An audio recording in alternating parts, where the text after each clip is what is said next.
What is going on, everybody? Welcome back to Tour Life. Today is Tuesday, June 3rd, and boy, do we have a spicy one for you guys. We're going to be joined by Gannon Buhr. We're going to be joined by Ezra Aderhold and Holyn Handley. Also, the PDGA came out with a little rebuttal last week against my rant, so we're going to talk about that as well. But the biggest story of them all, Yuli brother, how's it going? It's good, man. Man, I'm telling you, three weeks on the road. I'm home. Feels good to be home, but it was a nice way to end the trip. I'll tell you that much. Yeah. Now, I don't know who was saying it, but some are saying that we might be talking to the winner right now if it was 4 rounds at Milo. I don't know about that. I mean, no one was playing Milo better than you this past week. Yeah, I love that course, and that was insane play.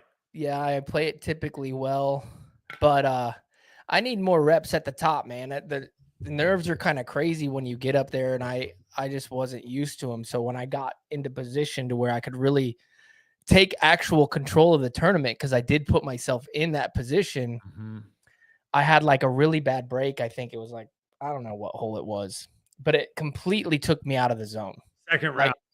Second round, just gone out of the zone completely.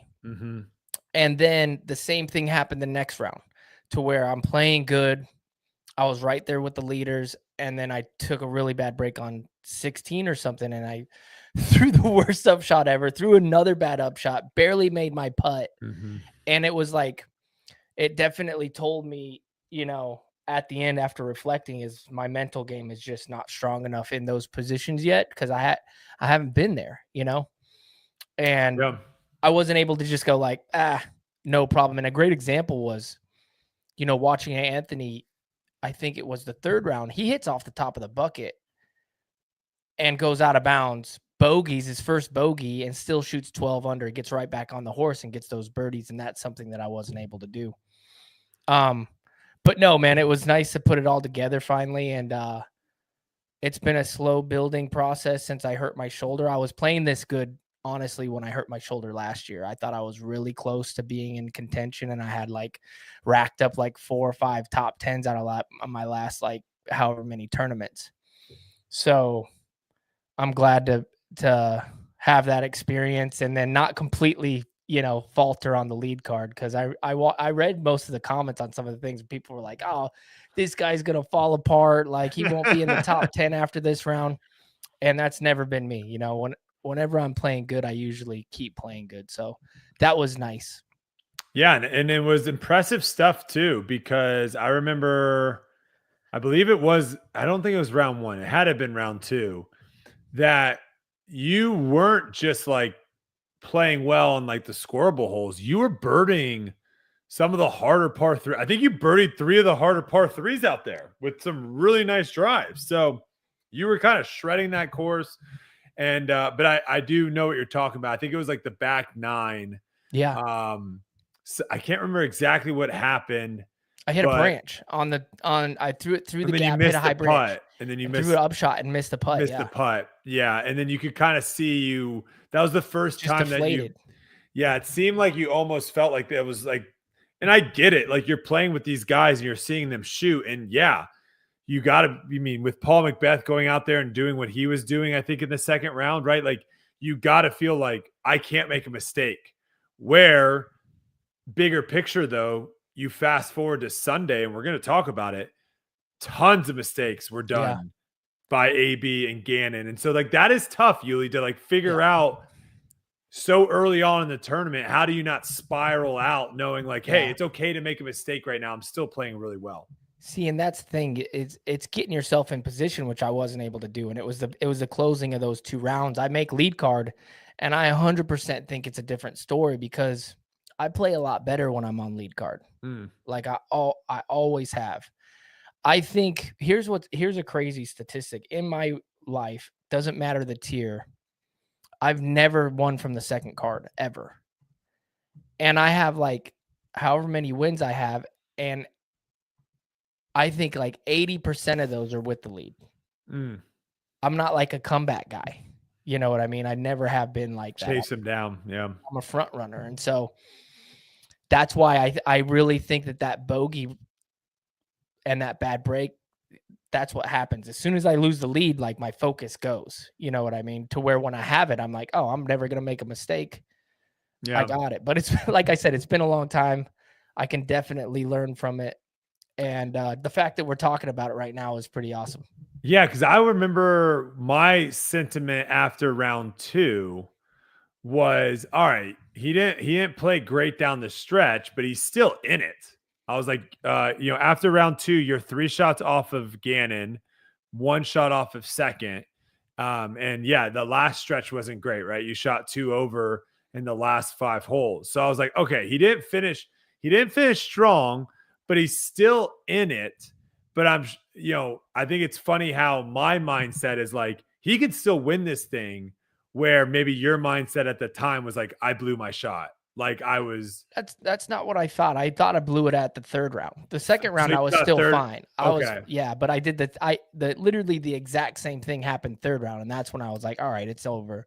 Like, you double, or you played the last 3 and 2 over par.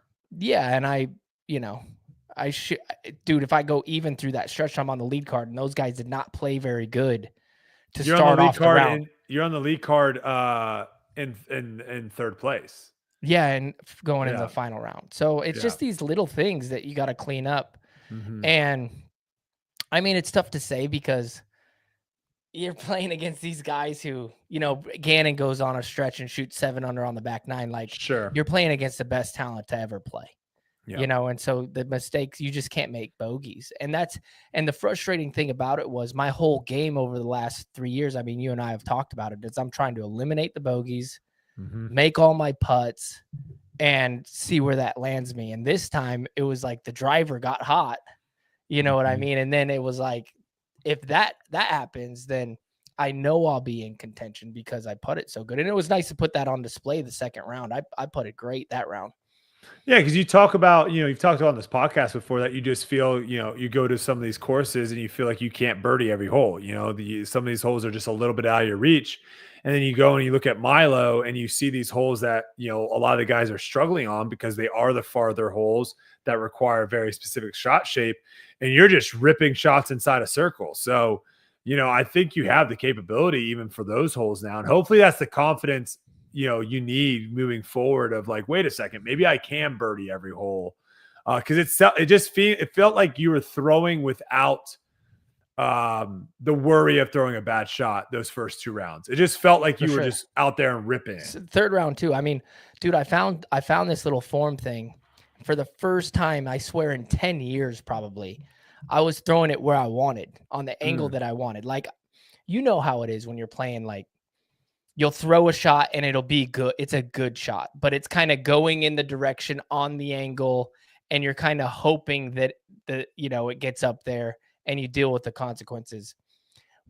What I found was, and I've only found this a couple of times and it lasted a long time. The last time I found it is I'm throwing the disc where I want, the exact angle that I want, and landing it exactly where I want, which is something I haven't felt in forever.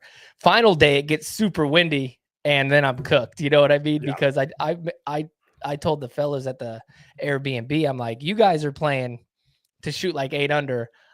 I'm shooting a 16 8 under because I'm laying up on like 8 holes. I can't go over. So I'm playing 8 other par 4s that you guys don't have to worry about. So it's a completely different game, but it's fun. And, it gives me more motivation to work a little bit harder and figure it out, and excited to move forward. Yeah, no, it was really fun to watch. And, you're one of those players that is enjoyable to watch too. So having you in the mix this tournament, I definitely think made the tournament a little bit more exciting for a lot of people. I do want to ask a little bit before we get Gannon to come on, talk a little bit about this pre-shot routine. I don't know, if you've been on that much coverage or they've shown as much of your pre-shot routine this season. So there was a lot of people maybe seeing it for the first time this past week. Kind of walk us through, like, when did you start kind of walking to the back of the tee pad, almost like positioning yourself with your back to the basket and kind of going through that? Like, when did that start? And what are you thinking about when you're doing it? It's so funny. I only do that when I'm super nervous. Really? Yeah. And so you only get to see it when I'm like on the lead card, so nobody's Okay. seen it in a long time. But no, I go to the front of the tee pad. I'm thinking about the line. Obviously I'm taking in, the elements or whatever.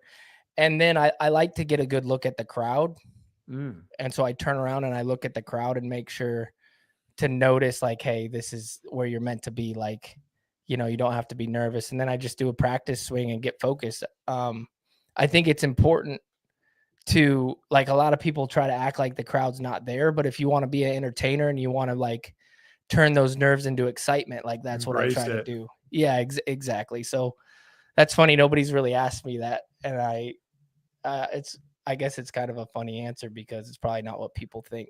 I think you also had the line of the tournament when the cameras finally showed up and you're like, it's about time, or like it took you long enough type of thing, of where it was so funny. You notice those things where maybe some other people are like trying to act like it doesn't exist and you're kind of embracing it. Yeah. I mean, I work with a sports psychologist, Bob Rotella, and I talked to him before the tournament started. I talked to him every day.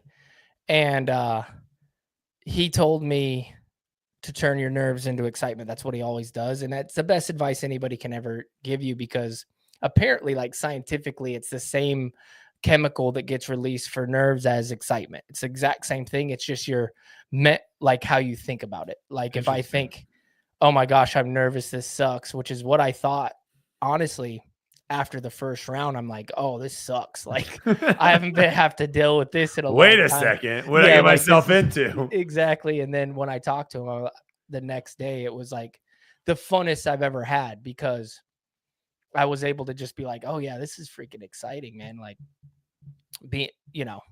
I've always been the type of person who plays better with the cameras and all the pressure, which is typically probably why I played really well at majors most of my career and had great chances to win those, even though my skill level, if you look at it as a whole, like I've never been the most talented. I've never had like been the scariest player or anything, but I've always handled the pressure fairly well. You know what I mean? Against like, the Paul McBeths and the GOATs. Like I lost, I think, to Macbeth and Ricky when they, he birdied like 25 of the 27 holes.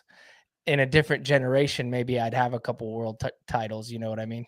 Yeah. And so I don't know. It's a fun experience to be up there. When's your next event? Preserve. Okay. The big bombing, like super course. Simon went in there and did some changes, so we'll see. I doubt that he changed it to. Oh, no, he kind of has talked about wanting to have some smaller, touchy shots. So maybe he's added a couple. Here's the thing with Simon, him and shots. My course design and yours, we typically agree on the same stuff. He hates OB, hates it. Like he doesn't want any OB anywhere. And I'm like the type of player who I want it everywhere. Yeah. So I don't know. Preserve's going back to where it's just throw it as far as you can, and wherever you land, you'll probably birdie. Yeah, maybe I need to enter into that one. Jeez. You should. No, but the thing is, I gained with this new form check too. I gained a little distance. You were ripping the disc. Yeah. You were ripping the disc. That is for sure. It was coming out of your hand pretty quick. But someone that might be throwing the disc a little bit faster than you is our champion. Joining us now, Gannon Buhr. What up, brother? How we doing? What up? How's it going? Doing good. Congratulations. Thank you. Kind of a crazy, can we say maybe the craziest win you've had? Most unexpected, maybe? Most unexpected, we'll say. Yeah, that was, I was starting to lick my chops. We love free disc golf, and I was like, oh my God, we might see a three-way playoff coming up. I was getting excited. And then Kyle misses, and then AB starts hitting trees, and then you throw it into a tree, and I'm like, what is happening? But that does show you that final hole.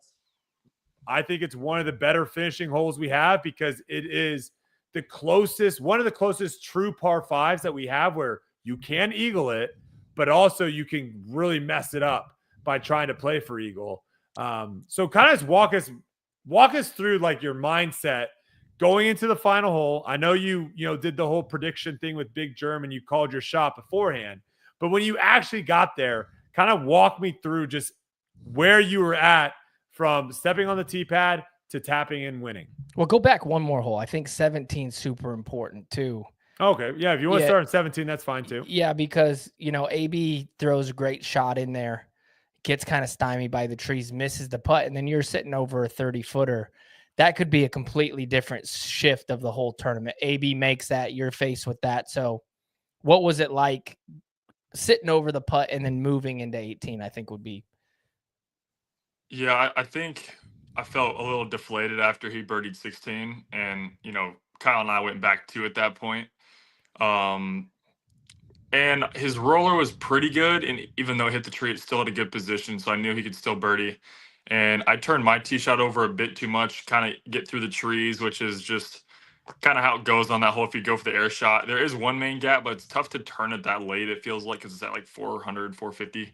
But my game plan was definitely try to get to that right gap that I found for my second shot because it's wide open. You have to hit one gap. Once you hit it, you're home, baby. So I turned my drive over, but kind of liked where I was at actually. It was low ceiling, probably 360, and so I just go FD3 and put it about 30 feet away, 28 feet away. And AB kind of had a tough putt, and the wind was kind of swirling on that green with like a right to left swirly wind. And I think he might have airballed it right or something. And then at that point, I knew I had a good chance to go back 1, which is huge, just because of, like you said, how hole 18 plays. It's important to go up or to be within 1 instead of 2 because, but maybe not though. We'll talk about it when we get to hole 18. But I go back 1, I make the putt, and so I'm feeling pretty good going to hole 18. Now, if he was to make that putt on 17, who knows? I might miss. Just I've been there before where you feel so deflated again, where you just kind of lose all the energy you work for. I remember at Music City one year, I had to go birdie to push a playoff with Simon, and I got this like unlucky skip off this like gravel patch. That's the only spot on the hole, and I got to my putt, and I was like, it doesn't even matter anymore. So like I missed it. And I hadn't missed all day. It was kind of one of those situations, but luckily it went on my side of the situation, and I got the birdie there. So going in hole 18, I felt pretty good. I'd been throwing that tee shot really nice, and I think it sets up for my throw. Just a flat to hyzer about 500 feet to cut the hole in half. Did you pull? No. That's what you're aiming. There's so much right to left wind that I had to keep it on a hyzer the whole way because you kind of saw the AB's. His was definitely low, but it turned just the tiniest bit, and it's not fading. When there's just so much right to left wind. So I tried to throw from more left of the tee pad and swing it out wide and push it out wide before it goes left because I barely even stayed in bounds left. Like I threw it so far right and it still got all the way back left. So now I definitely could have thrown like my most overstable PD2. I threw Cloud Breaker instead to get more glide, which is still really stable disc. But the PD2 would have ended up at least 50 feet shorter, and I don't want to have 500 feet into the green. So I go PD2 or I go Cloud Breaker, and I'm first on the box, so I can put some pressure on him. And it was I couldn't have dropped it in a better spot. It was perfect. It was far on that left line, wide open, about 450 in. AB goes really low, almost. I thought for a second throws it directly OB into that pond. I thought I didn't think he was going to clear. Yeah, it barely got over. But I knew at that point he's not going to eagle. So if I eagle, worst case, it's a playoff. Because you're definitely thinking at this moment that he's going to birdie from that spot. Yeah, for sure. Because he probably only had 550 into the green from his drive, so he even could have just chipped up 200 feet and still had like 300 feet in. Obviously, he was going for trying to get more off than he'd have a short chip shot. So he's up. He ends up pulling his forehand into that tree, which looking back now, it might have been a good tree because I think that shot was going directly OB long, like way too far. I don't know. We can see what the answer was. Because his third shot was like pushing and was pushing that OB line on the left. That right to left wind. I might agree with you on this. That right to left wind might never have got that disc back in his first shot. He kind of just and sometimes it happens on forehand throwers. We all know it, where you I guess you could call it like roll the wrist a little bit, but like it just came out like I think a lot lower than he wanted, way more power, and he even like flipped it up a tiny bit. And like with how low it was, I mean, I don't think that would have had a chance to come back in bounds if he missed the tree. So who knows though? It kicked him right, so kind of put him in a bad position again. And at this point, he could have gone roller to get the birdie, which would have been, in my opinion, dumb. At that point, you just got to accept what's happened, and he did. He did the correct play there and throw. You know, his forehand was close to OB, but the camera kind of made it look like it was a worse shot than it was. It was actually a pretty good shot. It looked like it was like OB and then jumped back in bounds, but I don't even know if that disc ever was over OB.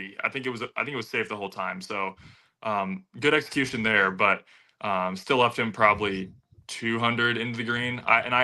So now I get to my shot after his second shot, and my backhand like the entire week just really wasn't on. It hadn't felt good. I was kind of more just like using all my mental energy to focus and lock in than it was like my physical form.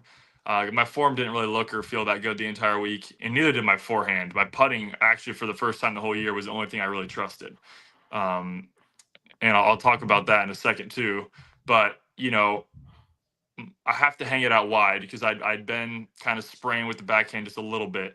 So I'm telling myself, aim it left with my DD3 and then drift it into the green. I'd thrown this shot in practice probably 4 or 5 times perfect, exactly how I wanted. So I knew what I had to do.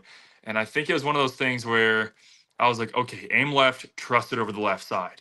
And then I was like, wait, don't trust it too much. And then I just pulled the last second. Yeah. I pulled the crap out of it. And the same thing kind of happened on my approach where, I mean, I deliberated over it for a really long time, obviously too long, but it was, you know, I ended up going with my MD5. So I had a right to left wind. I was about 240 away, and I had a tree branch in my face, and then I had to miss the big tree by the green. And so I was going to go tactic in front of the tree and skip. That's what I thought you were going to do too. But then in my head, and I felt a gust of right to left. So that's why I switched last second to the MD5 because it's faster and more overstable.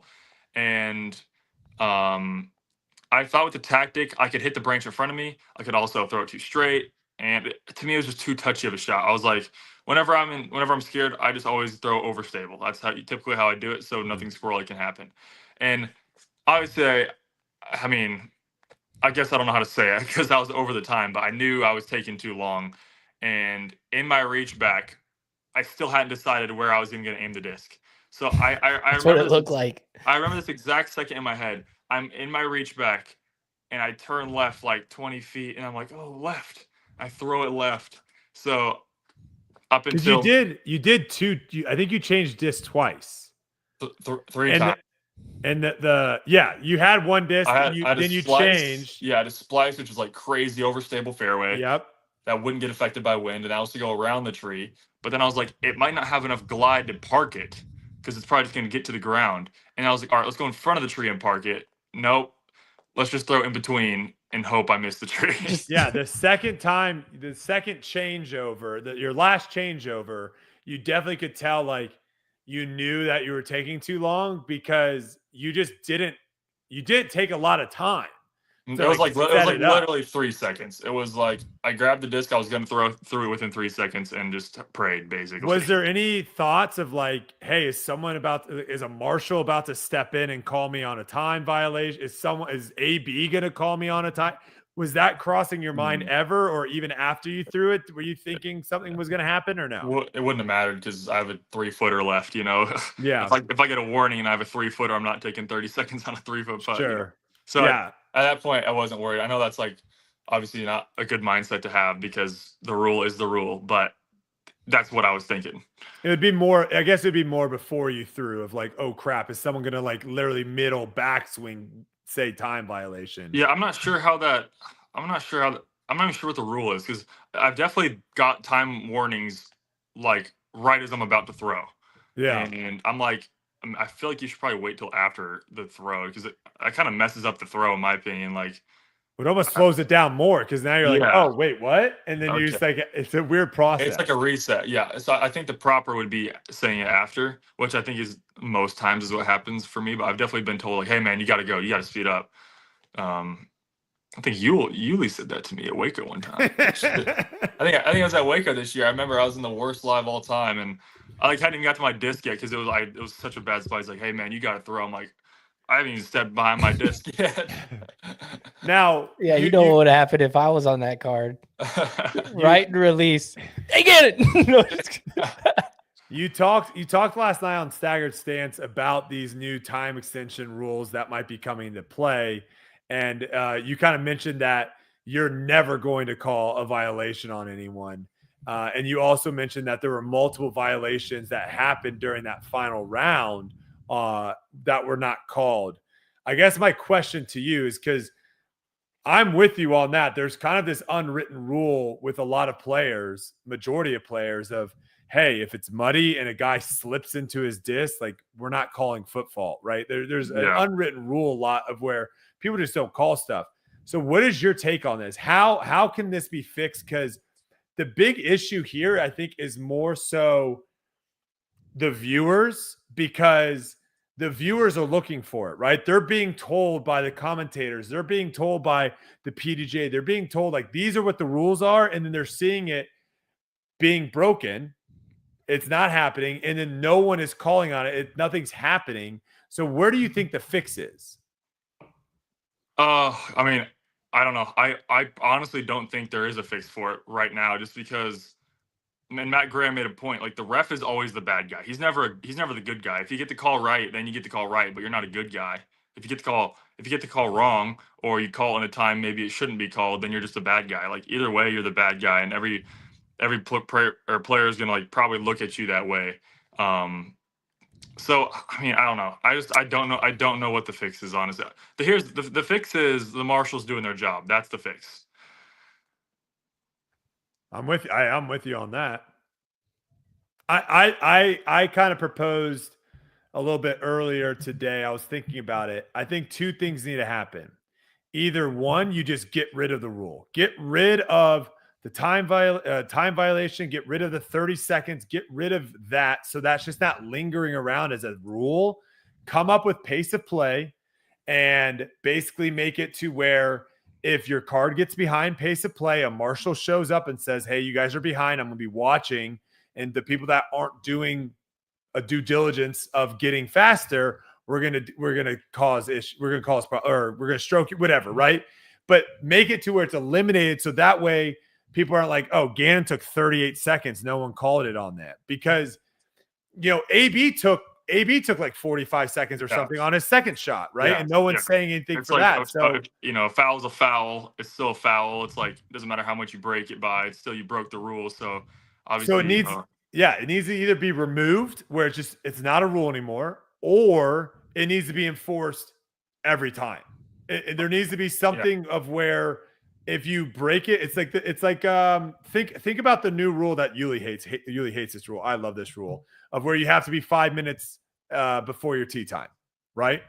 If they would not have been stricklers at the very beginning, if they would have been like, we'll let it slide, Yuli, you're 5 seconds late, but we'll let it. If they would have not been strict on it, it would not have been implemented. It would not have been called.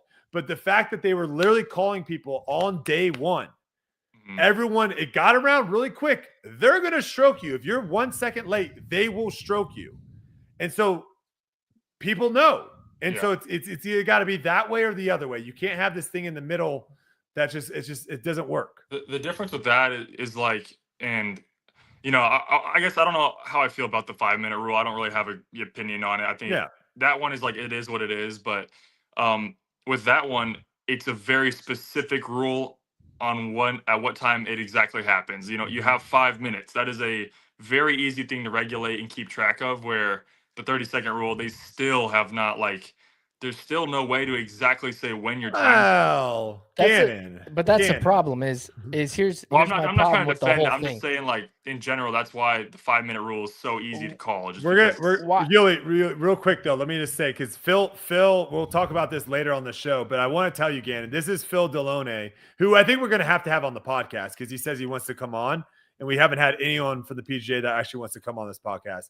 He did say that address and determining was talked about to better define the clock starts. Right now, the general population of golfers don't understand when the time actually starts. So, Gannon, are you telling me the number one player in the world right now, that Phil is literally telling me right now that they changed the wording from address to and determining, so that way you should know now. Are you telling me you don't know when the time starts? I don't know, but I don't think all the marshals know either. So okay. That's the problem. Is like, and I've heard. I would agree with you. No one knows. So many different times from every different marshal, and it's like if the officiators don't know what they're talking about, that's the problem. Yeah, Yuli, what were you gonna say? I'm all for it. Like call the time. Like we just need to start enforcing the rule, and I'll speed up. Like I said, it's something I'm working on. And once again, like just observations I've seen. Obviously people compare golf and disc golf all the time. They want disc golf to be like golf and adopt certain rules and stuff like that. I know it's not the Masters or anything like that, but you watch a dude line up a really short putt in golf for 2 minutes and no one cares. But I think that's where you get. I think that's why you're getting boned because of production, right? Yeah. You don't have a caddy that you're discussing at the time. My rangefinder won't work, so I have to get a new battery. I did see that you used someone else's rangefinder. Come on, work. It's like... but you got boned by production because yes, a stationary camera on you, Gannon, for 1 minute and 15 seconds, going back and forth between 3 discs is extremely boring. How do you not make that boring? Change camera angles. One, maybe have someone talk about the wind. Have someone talk about what is he going through, because perfect situation would be you had a caddy that you trusted to where you're like actually talking it out loud, and we have a mic in there so we can actually hear you discussing like what you just said to us would have been fascinating to watch. I've got this splice. I don't know. I think it's going to be what about the tactic?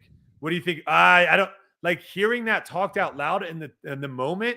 That's when the commentators don't do anything. Let's just see that. Let's just hear that. Yeah. But to have a stationary camera on you, not change, and no one's saying anything other than, oh, he's taking a long time here. That bones you. That bones you. They could have built that up. So yeah, I'm not condoning you going over 30 seconds. 30 seconds is a rule, but let's be real here. Gannon Buhr is not the only one that doesn't break this rule. Yeah. AB, Kyle Klein, and Corey Ellis are not the only 3 players on tour that don't call people for going over 30 seconds. I mean, it's across the Gannon board. is the only one that's like going over a minute. Him and Cuppy. So let's be honest about the whole thing. Like, I agree. I mean, there's not a lot of people that are 45 seconds, longer. something like that. Well, that's definitely not true. But it's just when you're not on a film card, no one cares. I don't know. I play with a lot of people on non-film cards, and I'm a pretty big stickler for. Yeah. I'm not calling anyone out, but I've seen 2-3 minutes on multiple shots during a round multiple times. And we're not even talking about the slow walkers. The slow walkers is another. That's another thing. The pace of play. I got backed up on Macbeth's card round 2, and it's like, well, where's the pace of play there?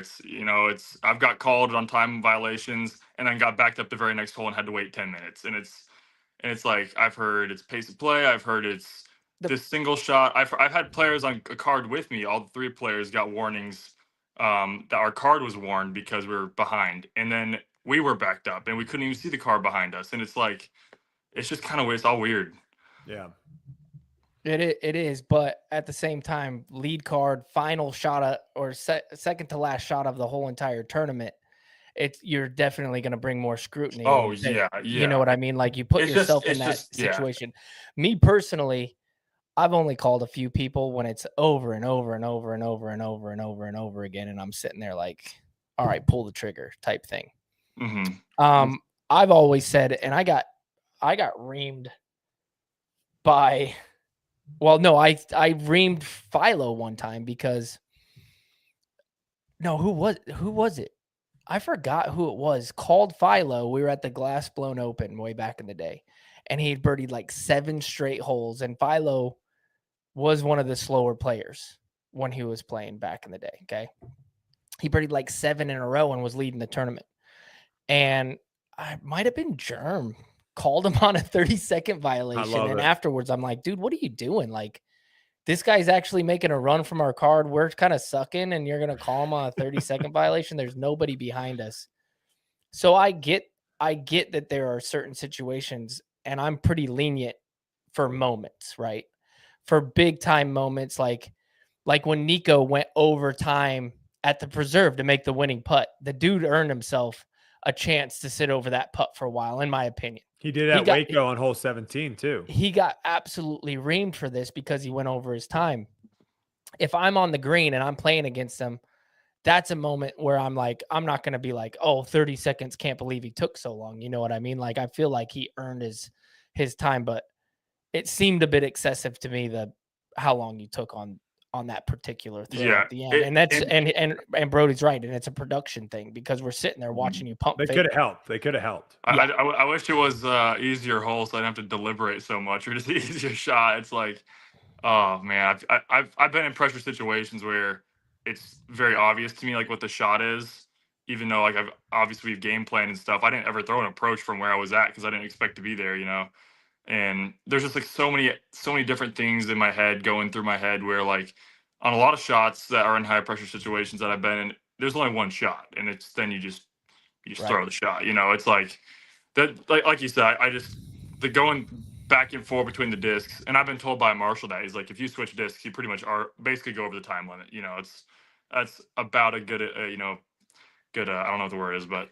The thing that my pushback here though is the entire tournament, Yuli, this 30 seconds doesn't matter. No one calls it. No one cares. No one's ever going to call it. And now all of a sudden, the most important shot of Gannon's round, we're now all getting all upset because he didn't like rush it. That it's just I think you worded it perfectly. When you have 100+ officials in the field with subjective rulings of when should I call it, when should I call it, you have a problem. Yeah. Well, that was going to be my point with the show up early type thing. Like everybody got stroked. It was the only rule that they enforced. Why did we pick this rule as the rule? The silliest rule of all of them, show up 5 minutes beforehand. That's your actual tee time. And if you don't, you get stroked. Why did we pick that one when we have plenty of others that people are breaking? That's the one that we decided like this is the most important, and no matter what, we're gonna go and we're stroking everybody. I agree. And again, I want to ask you, because to me, the biggest issue I have with pace of play is other than the fact that it is actually just the biggest issue is I think it's terrible for the people watching live, and I think it's also terrible for the people at the tournament. I talked to someone at OTB one year. It was the Island Green, the par 3 with the little palm tree in front of the 12 or something, 12 whatever. Yeah. And I was talking to them, and I was like, "Hey, when was the last time you saw someone come through here?" And they're like, "It's been 45 minutes." So if you're posted up on a hole and you have to wait 45 minutes for another group to come through, that's bad entertainment, right? So it's bad across the board. That's my big thing. They were 5 holes behind us.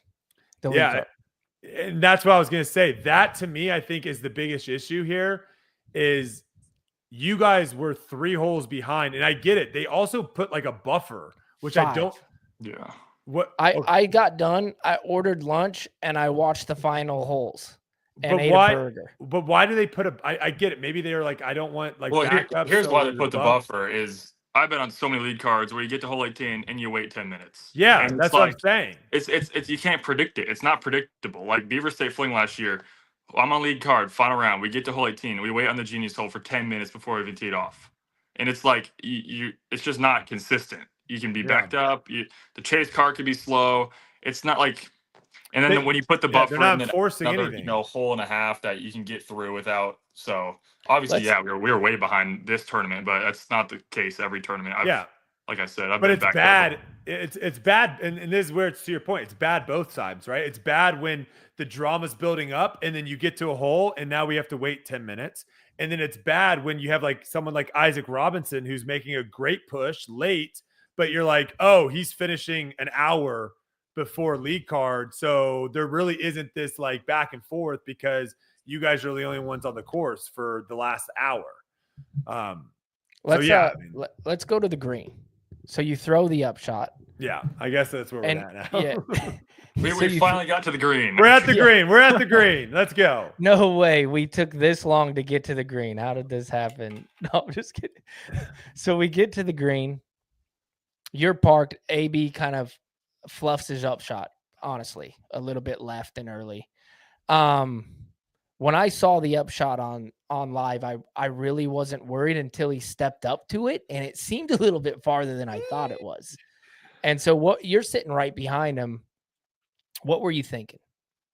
Yeah, I was kind of thinking the same thing as you. There, like in my head, I was definitely not guaranteeing a playoff. I was like, this is missable. He could definitely miss this putt, and it hit a lot of chains, and I wasn't like, I don't know, I hadn't really reacted yet. But then obviously once it fell out, I was like, no way, that just happened. Just because, he had a couple putts that final round that barely squeaked in, but he had also put a lot of putts right on the pole. So it's like, maybe one of the nerves crept in there. Obviously, we were both super nervous. It was very apparent that we were both nervous on that last shot.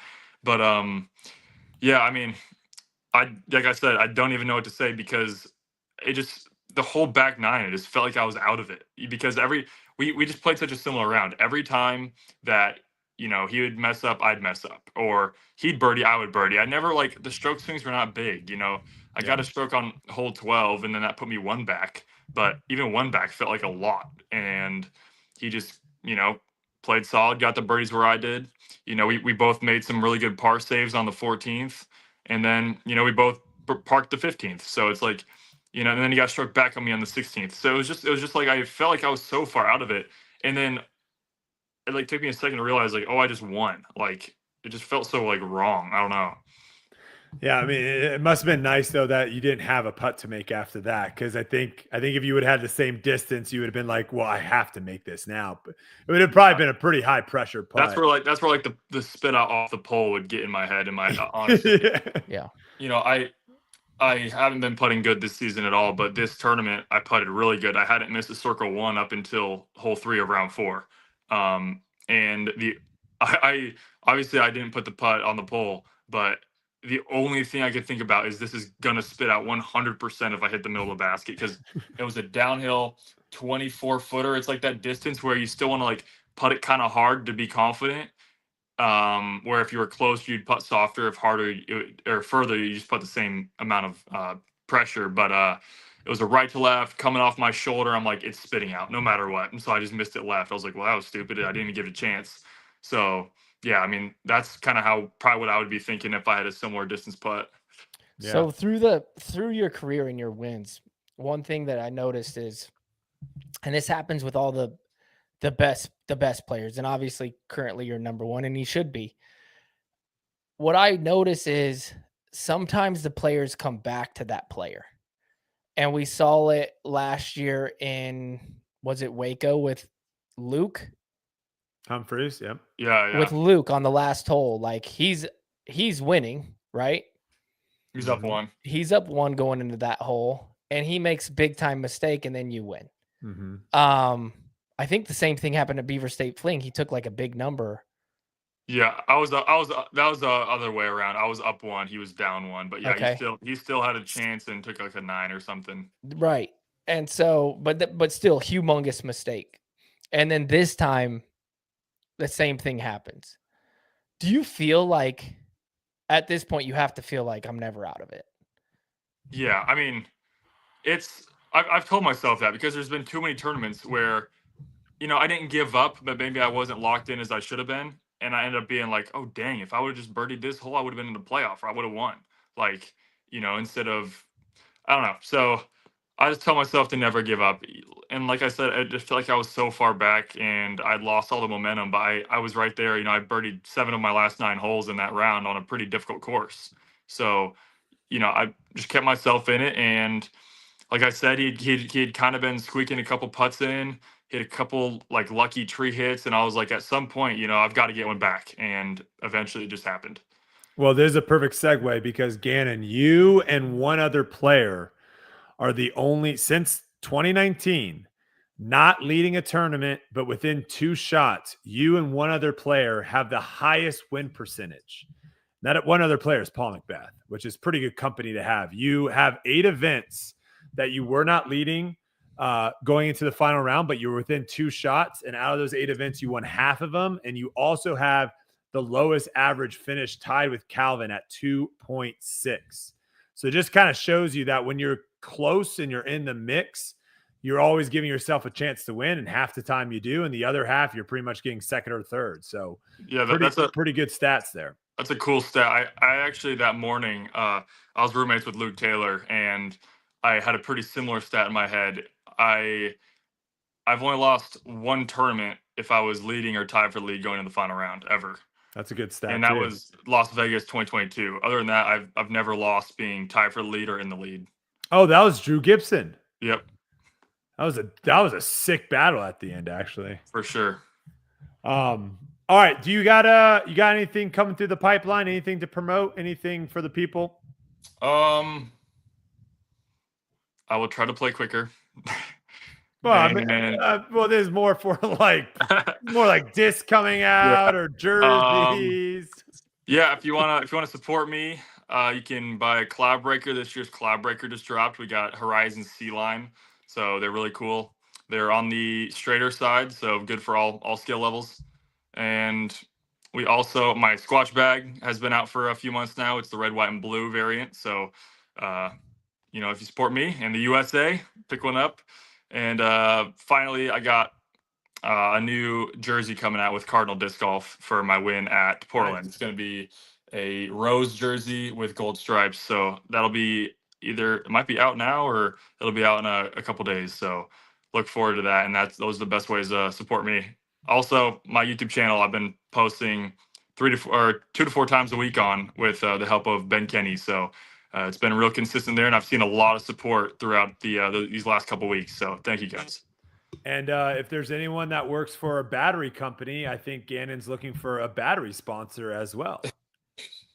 It's definitely time for a new battery, man. I mean, it's like I'll put my eye up to it and it'll be like the blinking on like one of the 4 batteries left is like blinking on the last one.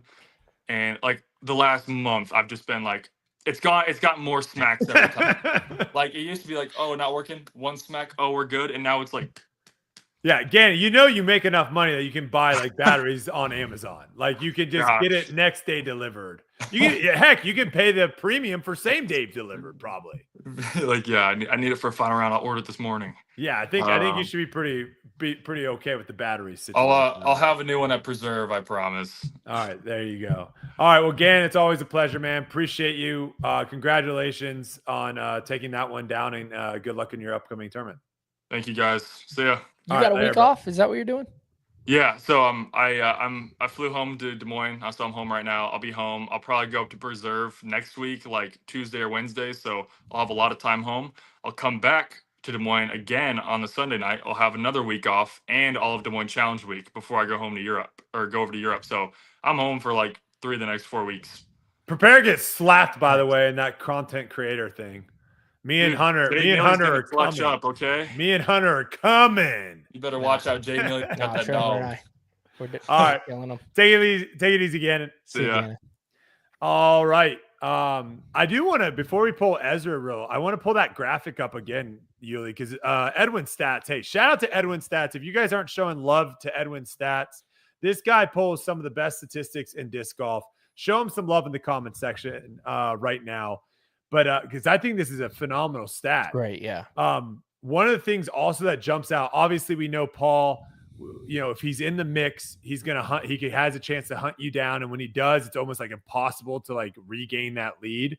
He actually has the most wins, 6 wins out of 12 times that he's been in this position. But you know who's been in this position more than anyone else? Who? Because you can't tell by the percentage. It's actually the guy. It's actually the guy with the lowest percentage. Calvin has had 14 events, Yuli, where he's been within 2 shots but not leading. He's only won 2 of those. And he also has the highest average finish with Gannon at 2.6. So that he's like, it's not like he's blowing up. And he's like, not. Yeah, he doesn't have like a on brand of like, oh my gosh, this guy's a big chokester. Correct. You know what I mean? At all. It's just he's just getting super close, but he can't get over the hill. Like he's finishing second or third almost every time. He just can't get over the hill. But you got Matteo, AB, Chris Dickerson all have 6 events, all with 1 win. And then you got Isaac Robinson, 5 events with 1 win. And then you got Ricky also 11 events with 3 wins. So pretty cool stat there. Pretty cool stat. All right. Do we got Ezra in the house? Do we have him? Is he out of a? Oh, he's still in a Swedish club. I thought he was going to be out of a Swedish club. He's still in a Swedish club. I wish, man. I wish. I'm in my rental car right now. I'm staying with some guys in the house, so I don't want to. It's like 2 a.m. It's like almost 3 a.m. here, so I don't want to wake them up. All right. What are the chances, real quick, what are the chances that Ezra will be engaged by the time he leaves Sweden? What percentage are we going here? 0.001. I mean, I did go downtown today, and there are some viable candidates, I guess. I feel like Sweden's where you want to be. Too focused. I've heard good things about Sweden, so we'll see if that's true. Hey, you're saying there's a chance. That's all we know. Yeah. All right. First question, Ezra, because that doesn't really count. What's it gonna take, man? What's it gonna take? Well, okay. Come on. Bro, it would have taken like a 25 down. So I mean, what do you want from me? The last round? I'm waiting though. I'm waiting. I mean, you have now put yourself in position a couple tournaments. I don't know if I need to threaten not having you on the show again until you actually win. But I mean, I feel like this season has been your most consistent season so far. Like, I think we're used to kind of seeing your name pop up, especially on like certain tournaments. I was telling Yuli, like, seeing you at Cascade Challenge, Ezra from 2 years ago, we'd be in the practice round. He'd be like, this course is trash. I have no chance to win here. This course sucks. Too many trees. And now all of a sudden you're putting yourself in a chance to win. So what's been like what's been the biggest thing to kind of be at the level that you are now, where you are consistent week in, week out, and putting yourself in a position to win these tournaments?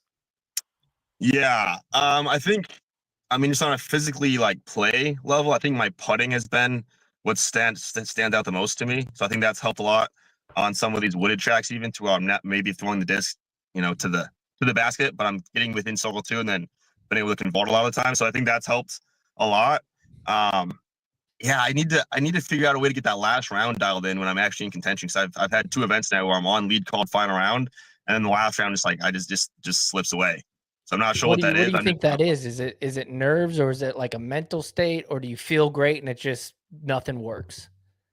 I mean, like I feel solid going into it. I don't feel like I'm like shaking in my boots too much. So I feel decently confident, and then it just seems like the shots just don't line up. I mean, no. Yeah, I don't know. I mean, like obviously everyone has good days and bad days, and so it kind of just feels like I've been in those situations twice this season, and I just happen to kind of almost get unlucky and have 2 bad days. So like I just want to get in that situation as often as I possibly can, and then at some point, it'll be that pop off round. That makes sense. Yeah. We have Gary asking this question, which I think is pretty interesting. Your last season and this season, you both kind of started slow. You start last season, you started 70th, 18th, and 44th.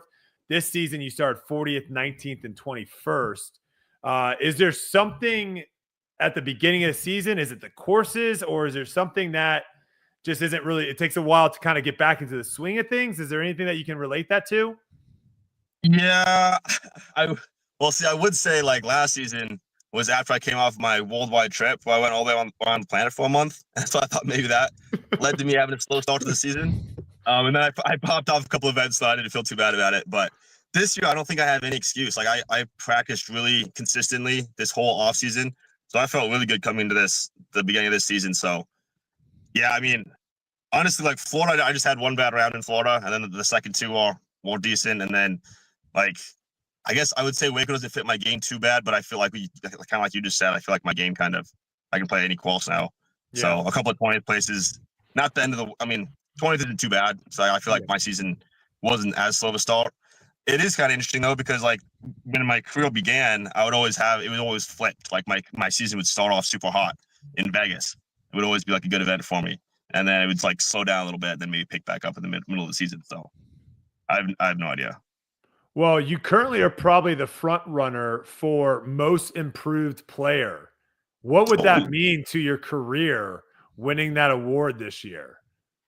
Brodie, I'm so glad you asked. It's something I thought about all off season, all career. No, I mean, I guess I take it, but as far as like what it would mean, it would pale in comparison to a win. Like as far as I would forget about it if I get a win. So it'd be fine, but I don't care too much about that. It almost make if you got at the end of the year and you hadn't won, it almost make you remember like, oh yeah, win. It'd borderline be a slap in the face at that point. What if you won a Grippy too? You won a Grippy most improved player. Hey, I got one of those. What yeah. up? No, that would actually be cool. I'd take that. That'd be cool. Yeah, those actually matter. Those legit. Yeah. That's legit. Yeah. I don't think I've actually ever asked you this, so I'm actually curious what your thoughts are. And Yuli, definitely, since you played this past weekend too, I would love to hear your thoughts. When we go and play these 4-round tournaments at 2 different courses, do you guys like the AABB format where we're playing 2 at one and then 2 at the other? Do you like AB, going to one, then going to the other, going to one, going to the other? Like what format? He's all right. He's not too bad. The other one that Mike actually threw out was ABBA, where you play 2 rounds in the middle together, and then you play 2 rounds on the outside. Like, what are your guys' thoughts on the 4-round tournaments with 2 different courses? I think there should be one course. That's what I think. But if we do play 2 courses, I think it should switch each round. So I think it should You like be the alternating? Yeah, I think so. I think that makes probably the most sense to me. Otherwise, then I would much rather be AABB. Okay. What we did this past weekend. Yeah. Ezra, what are your thoughts?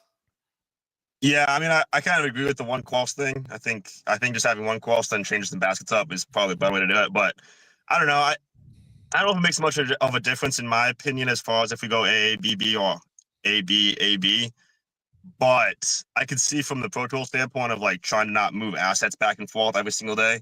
That's probably a big reason why they want to stick to 2 and 2. So I don't know. I think there's probably more factors involved than just what we want as playoffs. I think it brings out the more the more rounded players if you switch it up both rounds, because somebody might just play really good the first day, go to the next place completely flail.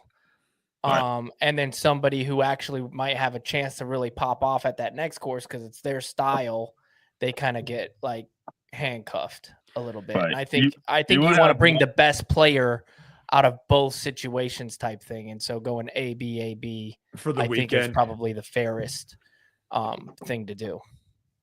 You would have less people like moving way up on the last 2 rounds or way down in the last 2 rounds. It'd be a little bit more even, but still shuffling a little bit. Yeah, there'd be more shuffling during the middle of the round versus like a massive shuffle like in the third part of the round.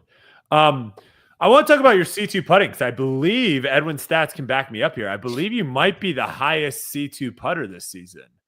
And it's definitely something that, has been a huge asset to you, just being able to make it. I think it obviously takes a lot of pressure off your tee shots and approach shots when you're like, hey, as long as I get inside of 60 feet, I have a chance to make this.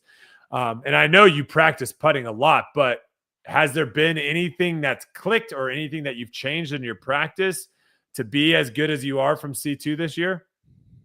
Yeah. I think Goose brought it up like 3 tournaments ago and said I was leading.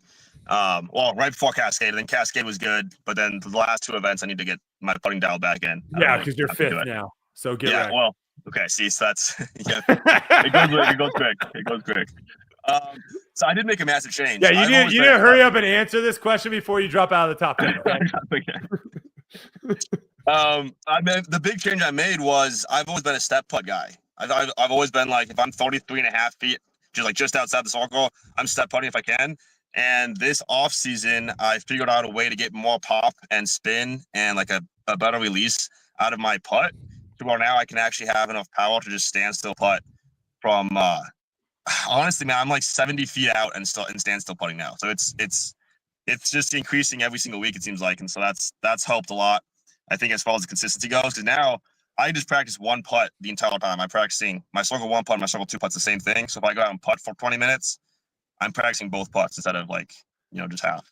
So are you creating a bigger lever now? Because before you kind of would bring it into your body, and so you'd have like a little bit of a not that big of a reach back, if you will, or a swing where, someone like Gannon, he's bringing it to like the side of his hip. So he has like a bigger lever. Is that something that you did? Did you increase your swing? Downswing, yeah. Yeah, your downswing? No, I don't think so. No, I think I kind of just bring it to my belt buckle line. And I think that's kind of been the same. Yeah, the same. I think I've improved my timing a lot, has been the big thing. I'm getting a little bit better of a brace and then like delaying kind of where I release. And so I get a little bit more lag with the whole movement, and then get that like extra pop. And I've gotten my really the end of the throw has been really like a focus and just trying to make that the last like millisecond right before you release exactly what you want it to be. Because really, if that's online and that's timed right, then it goes where you want. It doesn't really matter what you do anywhere else. So I think the timing and then like getting that, just the release with my wrist and popping exactly what I needed to is what's helped me. Yeah, you also had a huge, putting change. I don't know if it was last season or 2 seasons where you went away from like you used to kind of go across your body, and maybe you're seeing the I don't know, the rewards of changing that and now having like some time under your belt of having that be new. Yeah. Well, that was basically what happened was like I changed that because I would look at them like that's just not like nobody else puts like that. That can't be, that can't be the best thing to have like that follow fish just way off to the side.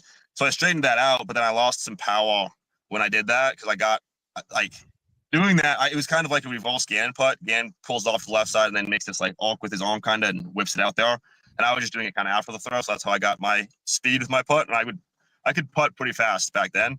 Mm-hmm. But I stopped doing that. I lost a lot of speed, but I gained a little consistency. So then it took like, probably 2 years before I saw like an improvement in my putting from that change. And then this last offseason is when I finally figured out how to get like more speed again with keeping the direct line. I gotta ask, because I mean, from a top 25 forehand on tour guy, it's a great honor to have. Right. Do you think you are now officially in that with your second shot on hole 18? No, I don't think so. I did like that shot though. I was happy with that shot. The funny thing is, like, I made a technique change mid-tournament with my forehand. Like, What? I don't know. Because I think it's like one night I was just thinking about my forehand, and I've had this issue in the past where I'll just kind of like leak a shot. It just feels like the disc falls out of my hand, and I'll just leak it way inside. And it's like I'll miss my shot by like 40 feet, and it's pathetic. It just feels weak and limp, and like that you can't have that. And so I was thinking, like, how do I fix that? And then I'm like, well, maybe I need to like preset my wrist back more. Initially, like pre-cock. Pre-cock instead of post-cock. Yeah, exactly. Pre-cock. Yeah. Pre-cock. So that way, when I get back to my reach back and I'm mid-throw, the only direction my wrist can go is forward. So if it goes forward a little bit or forward a lot, it's a lot more similar than if I have like a neutral wrist, because then it can actually like go backwards. That's where I get that like fallout feel. And then like I did that in the field before my round on Saturday probably, and I was like, that feels kind of good. I'm gonna stick with it. And then so I'm sitting on Sunday. I have that forehand like 440 out. I'm like, I had to do this thing that I've been doing for 2 days and hope that it works. And then thankfully it came out flat and got up there full putt. What was it? It was hole 4 at Emporia Country Club where I told you pre-cock was the future of forehands. Yeah. That's a good hole before my time. I was before my time. Well, you were top 25 forehand before I was. I'm not sure if I'm top 25 yet, but I think give me a couple more weeks with this pre-cock, and we'll be in there. You pre or post cock? I'm pre. Okay, good. Yeah, I think most people are pre-cock. From like, if I like look at people's forehand, it's like most people pre-cock. Which that's kind of how I changed my pre-cock. Yeah, for sure. That's kind of how I changed my putt too. Like I played this practice round pre-cock? with Ricky yesterday. Yeah, I pre-cocked my putt. Well, wow. Honestly, like I played a practice round with Ricky and Tristan like 2 years ago, and at Vista in the off season, and I'm like, these guys are spinning their putts from 50 feet with no problem. I mean, Ricky's got one of the most powerful putts on tour, and he's got the most pre-cock of anybody. So then I started doing that, and it's like, well, that was the power right there. So I'm doing that on my forehand now, and it's I don't know, it's kind of just all. What about backhand? Do you pre-cock your backhand? I might have to start pre-cocking the backhand too. I don't know. What if you pre-cock the wrist and the elbow and you just really get it rolled up in there. You could, I mean, I like it. you could do that. Oh man. All right, good time. And the whole body. Just get to the end. Oh, of does the- already be coiled? Is he already coiled? That was Brad Hammock. What was doing Yeah. Brad Hammock then? Brad knows Oh. it, yeah. You just shred him.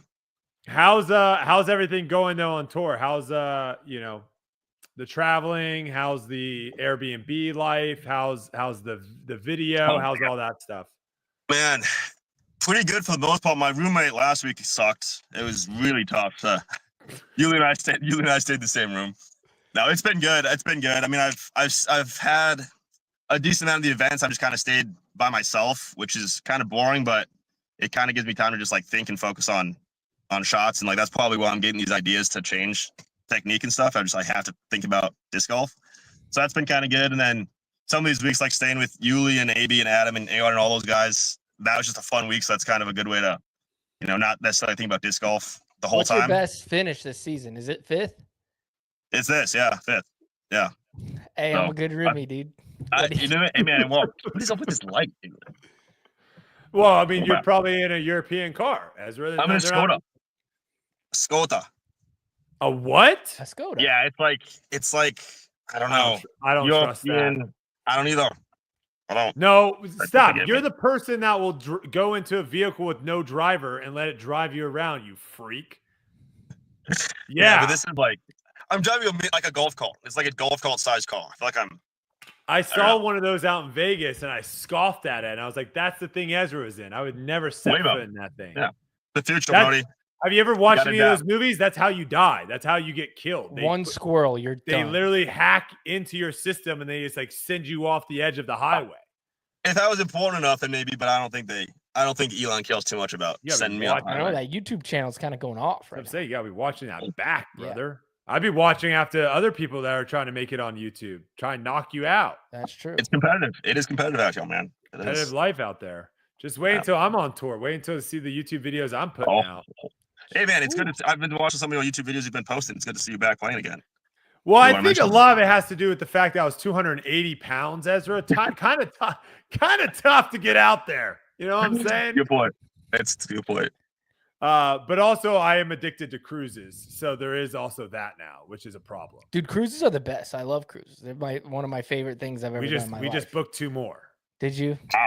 We're I'm gonna be waiting doing for my invite. you guys we should do like a dark horse cruise. I'm in. Yeah. Let me Cruises are my find a favorite wife thing. here in Sweden, and then I'll join you guys too. Yeah. That Ezra, 0.1%er. You tell them. Yeah, exactly. Hey, we're going on a cruise. That I might be think my it's- That's the line. That's the I pickup think line. an international girl might be good for you. You could take her to do. They have intercontinental or what do they call them? Hold on, I'll get it. Repositioning is what they call them. Repositioning cruises, so you can leave Europe and bring it all the way over to the States. Oh, yeah. That's the plan. My percentage might have just gone up with that new information. We might Like have to do a tour 2% like now. cruise, Gary. That actually, should we just say, hey, everyone, we're going on this cruise and we're going to play disc golf. We're going to do like a disc golf tournament when we port somewhere. And there will probably be someone that gets left, honestly. Whoever loses, last place can't get back on the cruise. I like that. That's what my we God. should do. Okay, last thing I want to talk about before I let you go back to sleep since it's 3:00. You are potentially coming up a couple weeks from now. You'll be in the biggest event of the year. What are your thoughts on it? Obviously there is going to be intimidation playing with, the card that you're on. There's going to be some people that can get into your head. And there might be some issues going on. So biggest tournament coming up for you. What are your thoughts on? How do Who you am I feel? playing with again? Who is it on my card? I just forget. It was like Well, it was that's- insignificant, so I don't remember That's a who it was. problem. You don't even know your partner. No, Yuli, do you know my your- portal's on IBC. I got my portal locked in, but the competition on my card is just like I Yeah, I just don't know glossed who I'm over because playing it didn't against matter. either. I'm playing with Trevor. Yeah, I don't know who I'm playing against either. I'm playing with Hunter though. Trevor. All right. Trevor's my guy. The people I'm playing against doesn't Okay. matter. I You said, literally like- just brought this whole thing I up said, saying like- it does, and then I flipped it on you. What do you mean? Here's what's crazy. I've said. I don't, Here we go. oh, here we go. Oh, Card 2. Oh, you guys are playing on my Who would've guessed card. it? Oh, you guys are on my card. All right, interesting. All right. Wow, Trevor. This other card is going to be the softest card ever. Can we just yeah. talk about card 1? There's going to be nothing going on in card 1. They're going to be high-fiving each other. They're probably going to be doing spirit, like they're going to be doing spirit fingers. They'll probably be like singing songs. I'm bringing an air horn, Ezra. And if you go over 30 seconds, I'm air horning you. Oh, you're in the wrong group for that call. I think you have to be in the other one. Also, Robbie C. foot faults every time I'm calling him. I've never played with Trevor. I don't know. We'll I'm gonna have to talk to him before we even play. I gotta get to know this guy. I don't know. Yuli, I've said 19 words total to him ever. I'll say this, Yuli. I think I had an interview with him once. Most I ever talked to him. I'll say this. Do you better if you're putting or throwing an approach shot or throwing a tee shot, you better get within 7 feet. Okay. Because you might.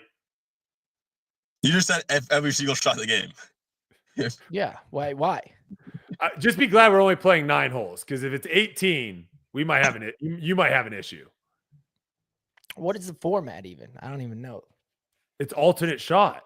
Oh, is it? Yeah. Oh, you're cooked. I love alternate shots. My favorite thing. Because here's the thing is I remember playing ultimate frisbee and like throwing to someone that's wide open. Like if I play like we're playing, if it's in tryouts or whatever, and I'm playing with dark horse people, I'll throw a frisbee to someone wide open. They'll drop it. Mental note, never throw to that person. No matter how open they are, they're never touching the disc again. Yeah, you can't drop. When we're playing disc golf, alt shot. You can't hide, Yuli. You can't hide, Ezra. No. I'm not worried. If you're clanking, I just saw him hit an ace off a tree. I know. There's this guy's on fire. We're not playing. I saw Trevor hit an ace off a tree. I saw it. Spin to throw. Wait, what is going on here? Signature hole. Oh, wait a second. Hold on a second. We got some dark horse rules here. Oh, so we didn't know about the twists. We're taking this event beyond birdies and bogeys. Throughout the round, 3 feature holes will add a dose of unpredictability and entertainment. Hole 5, ace run challenge. 3 attempts per team to chase the chains. Each player must throw at least once. Play resumes from the closest throw. Hole 6, spin to throw. Before each shot, teams must spin a wheel to determine the throw type. Options include forehand, top 25. I'm not worried about that. Roller, all right. Tomahawk, I'm going to throw my shoulder out. And even an offhand lefty. That's not fair for Yuli. Yuli's basically left-handed. It's chaos in the best way and crowd favorite in the making. Fan substitution on hole 16. The creator selects a fan from the crowd to take the tee shot for the okay. I call dibs right now. Any Tour Life viewer, if you're legit at disc golf, show up. I'm picking you on hole 16. Wait, the fan plays out the entire hole? Oh my! They have to play the entire hole? What if like someone named Goose Man or whatever? It's like a real name like Goose is in the crowd, and I just pick him. Is that against like a fan? Just like, hey Goose, and then some guy comes up, he's got like a mustache and stuff and plays.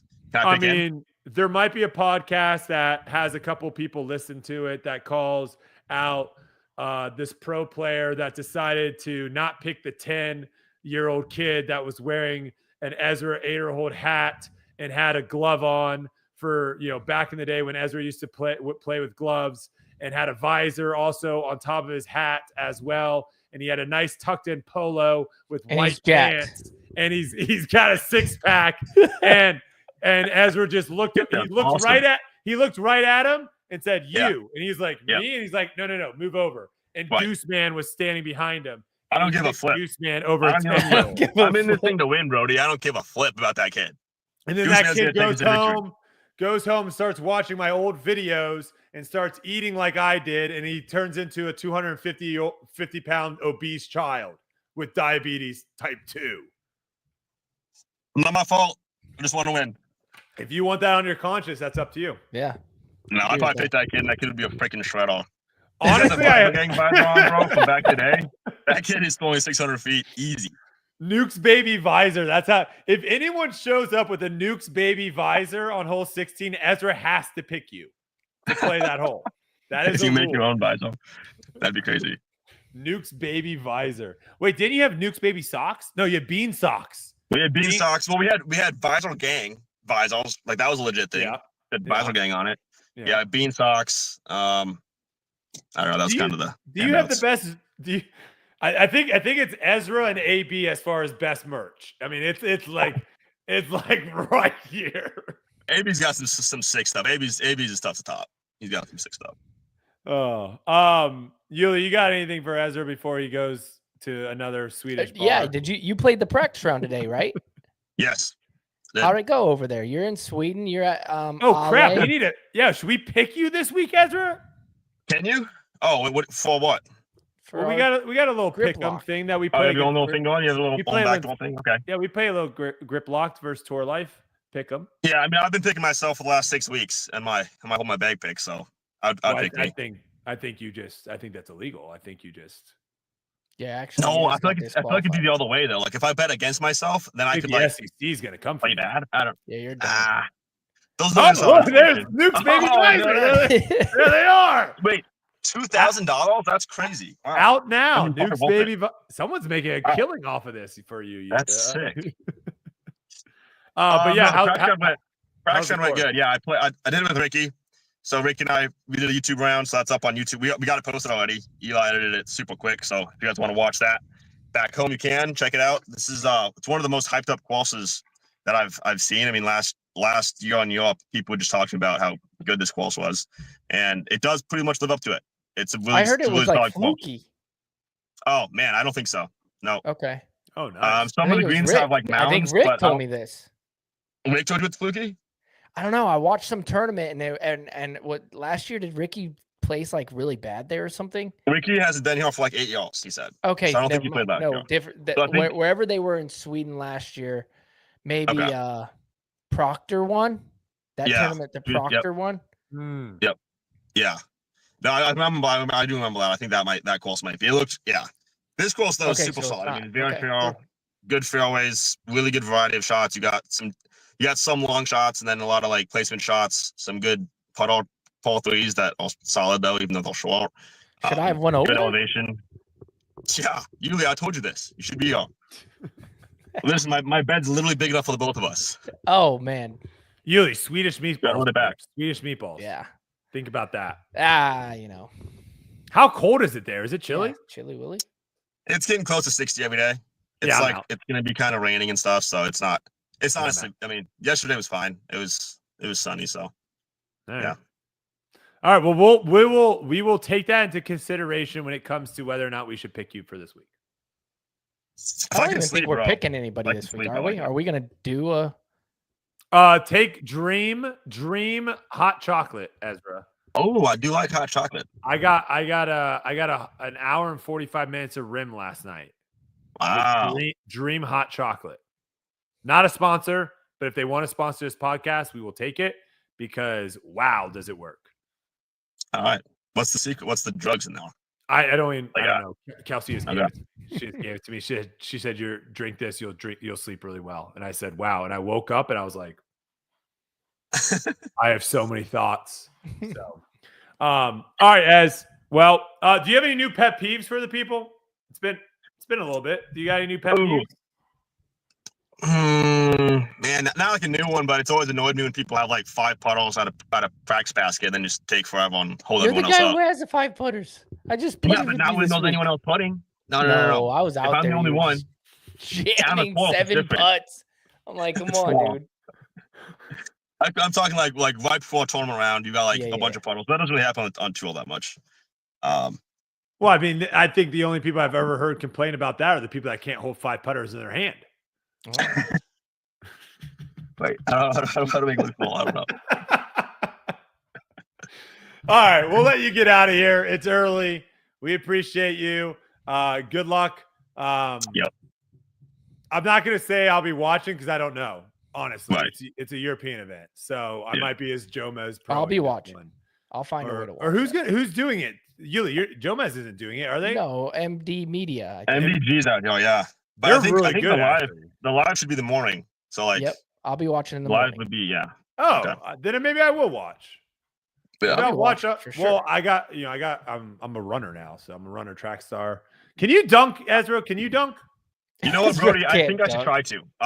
No, I can't. I don't think I can. I like to dunk like a golf ball. I don't think you can even touch the net.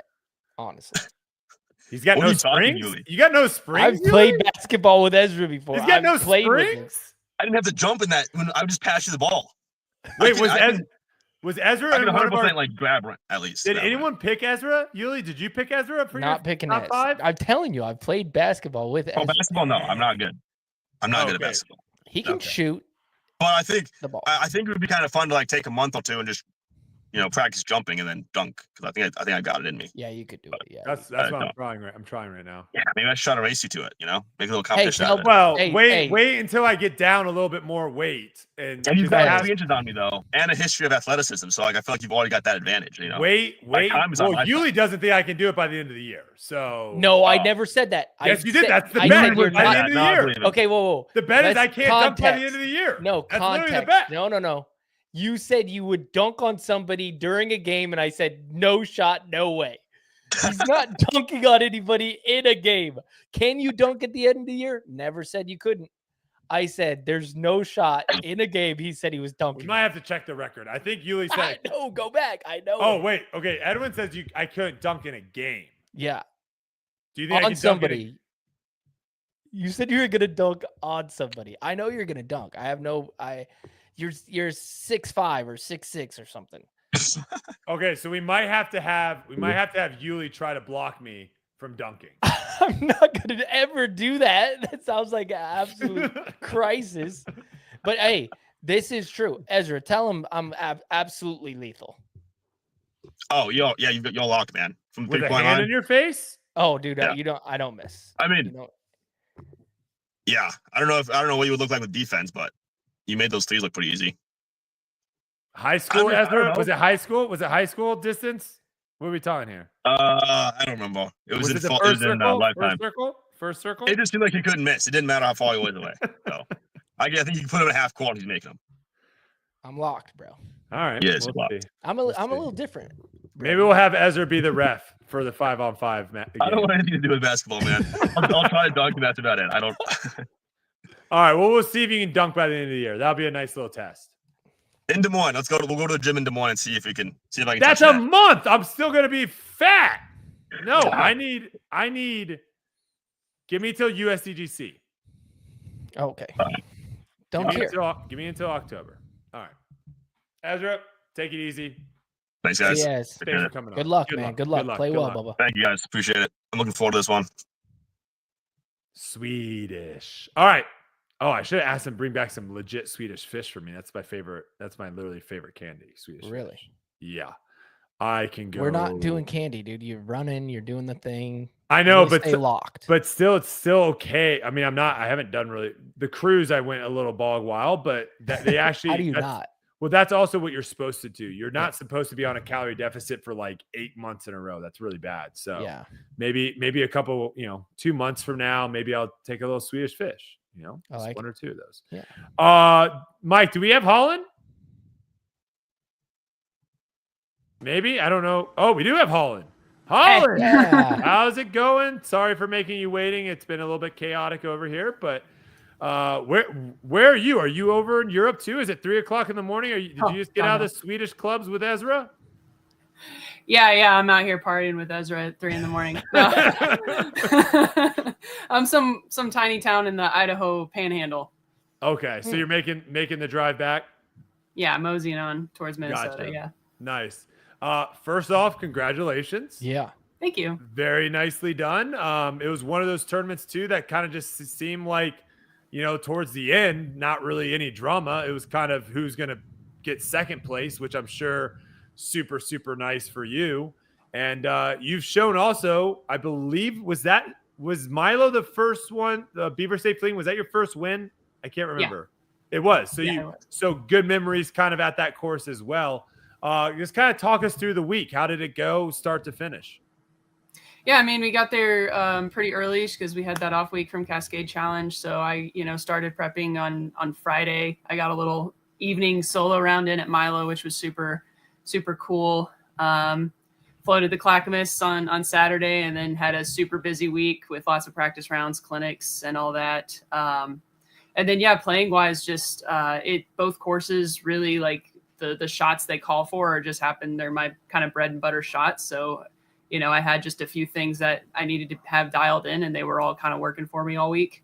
I spent a lot of time getting the forehand and the putter shots back dialed because they were atrocious at Cascade Challenge. So I was doing a lot of field work getting those things dialed because I knew, given who was in the field, like having a solid forehand was going to be a huge advantage. And I think that was a good call because that came in handy for sure.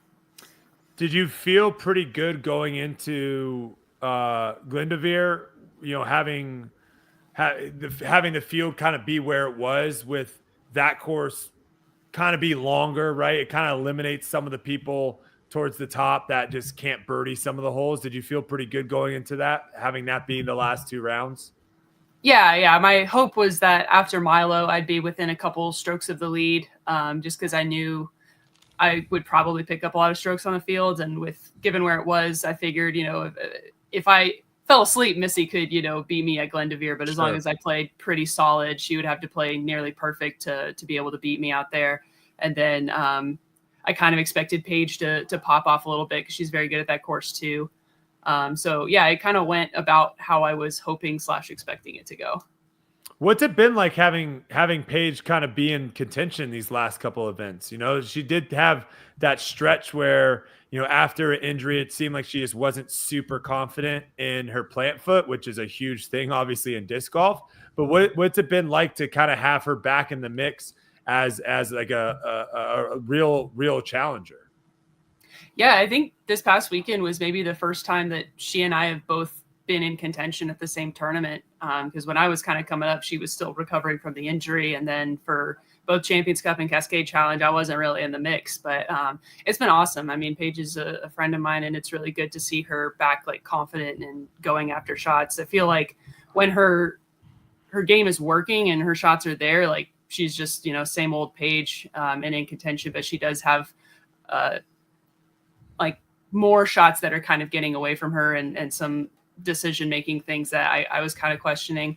But I think it's great for the field to have her back in approaching top form. Cause I think, she could easily join that like top 3 or so mix at the top. Yeah. What are your thoughts? We've been asking people on the 2 courses. How do you like the format? Do you like it when you go to, Milo, and then Glendoveer, or would you like it to be, separated where it's either Glendoveer, Milo, or vice versa? I mean, I think both the venues deserve their own events, frankly, but they're testing out for Worlds basically. I mean, I liked it for me just because I knew I was going to probably have the advantage over at Glendoveer. And from like a logistics standpoint, it is nice. Like a lot of players would stay at Milo and then go stay at the parking lot of Glendoveer. And so they're not having to drive as much because the courses are not close together. It's not convenient to be playing both of them. I do kind of like having like an alternating format though, because I think you get more mix-ups on the leaderboard and it's a little bit more interesting. But yeah. Gooseman got me this week. He booked the Airbnb at Milo. So my commute to do commentary was an hour every single night. Oh, you had to go there no matter what. You didn't even have like a nice little couple days. I was driving 2 hours a night to do my commentary gig. That sucks. Yeah, it was a bummer. Oh, but, good old Gooseman. Goose got me. Yeah. I'm curious about this. Is there... You have now put yourself in the position of where I think, that right now, Evelina, it's tough to say because she just hasn't played that much. So when I'm looking at the field, I see Kristen, Missy, and you. I think you 3 have kind of separated yourselves from the field. And you, I think even more, Missy is 1, so it's tough to not have her up there. But you and Kristen, I think, have separated yourself as far as consistency goes. You haven't missed the top 5 all season. So do you feel like when you get into an event, Kristen's not there, the Europeans aren't there, is there's added pressure of you, like, I have to win this event? Like, is that coming across your mind at all? A little bit. I've definitely felt that way for, longer than just this year. I felt that way a lot last year too, even though I hadn't had the win yet, just because that's how I see myself as a player. But yeah, definitely. Like when Kristen's not around, I can feel I'm getting a little bit more of the Kristen treatment. in terms of, the number of cameras in my face. And, even when I'm not in contention or I'm not playing well, the camera's still lingering on me, even while someone else on my card is throwing. So as much as I try to ignore that stuff, like I do pick up on it. And usually Kristen's the only one who gets treated like that. Sometimes Missy as well. It's interesting because Yuli was just talking about, and maybe Yuli, you want to speak to Holyn on this a little bit. Yuli was just kind of talking about how he almost like plays to the camera. He tries to embrace it, where it seems like you're trying to go the route of like staying laser focused and locked in. Have you just seen that be successful? Have you tried embracing it and it not like really working out for you, or what's causing you to kind of want to like lock in and kind of keep the cameras away from you, if that makes sense, or not play into the cameras? Yeah, I mean, I guess it hasn't been that long, so I haven't really thought about it too much. I've always, because at least in years past, it's the cameras are around, and so I almost don't necessarily notice them that much. And so I don't know. I feel like if I get too goofy with it or whatever, if I'm playing well, maybe I can play it to the cameras a little bit. But like if I'm not playing well, I find it's easier to kind of try to lock in and, try to win the battle in my own head. And there have been a couple of times where like I'm over having a moment and I'm like clearly upset, and then I kind of turn and I see the camera still on me, and I'm just like, dang it. I don't want people to see that. But yeah, I don't know. Maybe that is something I could consider doing. Yeah, because we've seen you get into position. The one that jumps out obviously is Worlds, right? Worlds, you were having up until the final day, you were having pretty much arguably the best tournament, and it seemed like the moment. I don't know if you want to reflect on that a little bit, because I feel like now you might be a little bit of a different player, and you're about to go into, correct me if I'm wrong, you're about to go into 3 majors in like, what is it, 6 weeks? You guys have 3 majors or something? Yeah, 7? something like that. So weeks. Yeah, so you're going into like the most important part of the season right here. So what is your mindset, I guess, going into this part of the season? Yeah, I think it's tough because like Worlds was so different than what I was expecting last year. I kind of was just like, oh, it's just like a normal tournament, but you play 5 rounds, but it's just not treated like that. And on that last day, like the nerves were so much I couldn't even like stand being in the kitchen while Tyler's cooking breakfast. Like it was, the smell of chocolate waffles was making me want to like throw up. Like it was such a weird and unexpected thing, and it felt so out of my control. And I found like, I get nervous before every performance, and I get nervous all the time during rounds, and the nerves don't go away. I just get better at dealing with them. So I think maybe knowing that that's a possibility going into the majors will help. And then I find when I get to like big picture, or I start thinking about the end, I start daydreaming about like, what would it be like, that final putt and all that stuff. I kind of lose focus of the step-by-step stuff that I need to do to get there. So like this last weekend, the thing that helped me like get over, the nerves of knowing that there's added pressure being the highest rated player there was like, okay, well, what are the skills that I know I'm going to need for this tournament, and which ones are like weak right now? Okay, let's go practice those. Let's like be super present and get the most out of these practice rounds. Like focusing on each of those little steps helps. And then I think like breaking the course up into, okay, during this 4-hole stretch, we could get 2 birdies, like, and then this next whole stretch, let's try to get 3 birdies, something that's reasonable and attainable and small for me to focus on. Kind of helps me like not think about the big stuff too much. Yeah, we were talking to Gannon earlier, and I think he made a really good point in how he reflected to some of previous tournaments of where he would finish out a tournament and be like, oh my gosh, like if I would have just made that putt, if I would have just threw a better upshot here, like I could have won the tournament. And kind of talking with Yuli too, I feel like sometimes you can get into that moment and you just feel like when you make a mistake, like you've just lost it. Like you're like, well, there it goes.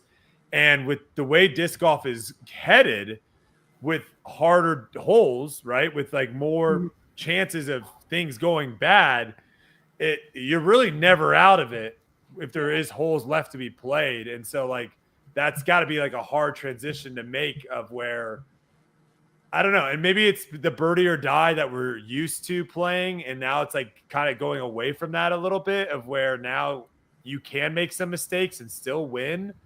it is tough. I mean, it's got to be tough to be in that situation and have that happen. I think the course designers as well are making sure that the final 3 holes are a big test. Yeah, so that's kind of nice because you can always feel, if you're within 3, you can always kind of feel like you're in it going into the last couple because there's so many mistakes to be had. I mean, just at, Milo alone, hole 18, so many things can happen with the curbs and the island and all that stuff. You can be within a few shots and feel like you're kind of still in it. And Glendevere, I mean, we saw it, same thing kind of on the last hole there, no leads, kind of safe. I do want to ask you a little bit. I don't know if are you on the Players Council? I don't know. It's hard to remember who is and who isn't. I'm not, but both Ella and Missy are, so I feel like I hear about what's going on a lot. So what are your takes on some of these new proposed, PGA rules? We heard Gannon, he discussed it a little bit last night. The time violation is the one that's kind of getting the most talked about, and he kind of said like, hey, I'm just not going to call it. What are your thoughts on some of these proposed things? The other big one was the thrower no longer has say in the call. So if you're calling in or out, or you're calling where you crossed, or what's another one? Is that just the other? No, it's like a decision of where you have to call it this way or that way. Is there another one, Yuli? That might be it. I think that was the ones that we discussed, man. Yeah, just in or out or where you cross. Like the thrower no longer has a say in that. So what are your thoughts on some of these new proposed PDGA rules? Yeah, so the first one with the time violations, I just don't see how putting a specific time limit on every shot is ever practically going to be enforced in any way that's fair. Because, I'm not going to call someone on it unless I've actually timed it. And, I don't think it's fair for me to only sometimes time a person and, not time other shots. So, what you're really asking us to do is, time every shot, which I just don't think is practical. When someone else is throwing, I don't want to be staring at my stopwatch on him. I want to be getting my disc out, getting my Bushnell out, getting ready for my shot. And I think that attitude towards it actually would speed up play more than everybody timing each other. I guess if they wanted to have a marshal on every card timing, I guess that'd be fine. But I also like the whole point, right, is pace of play. So if it's not impacting pace of play, who cares if you take a little longer? Well, it is interesting that one of the PGA people that I can't remember his name, he did come back and say that this wasn't a pacer play. The time violation proposed is not for pacer play, which I think is weird because then what's the point? I think the point is to enforce people that are going over 30 seconds. They're making it I believe, which again I don't really understand. Yeah, I don't know why we're getting all hard Leonard 30 seconds if it's not about pace of play, because what other reason would there be for monitoring my whole thought was the 30 seconds is simply for pace of play reason, that's why that is what my thought was, is you make it to people play quick, but apparently the rule about that rule isn't about pace of play. I don't know. We might have we might have a PDGA official come on at some point. We're gonna have to. Yeah, we're gonna have to have this stuff. Yeah. But do you have people going over in FPO? Do you have any? They're slow players. 30 seconds is an absolute problem, or is it? Yeah, there are definitely a handful of players who take longer, and a lot of times it's not taking so long with their shot. I think the bigger problem is taking a long time actually getting to their shot. Right. Is my problem with that's the question. Who's is there anybody once they get set up that is taking a minute?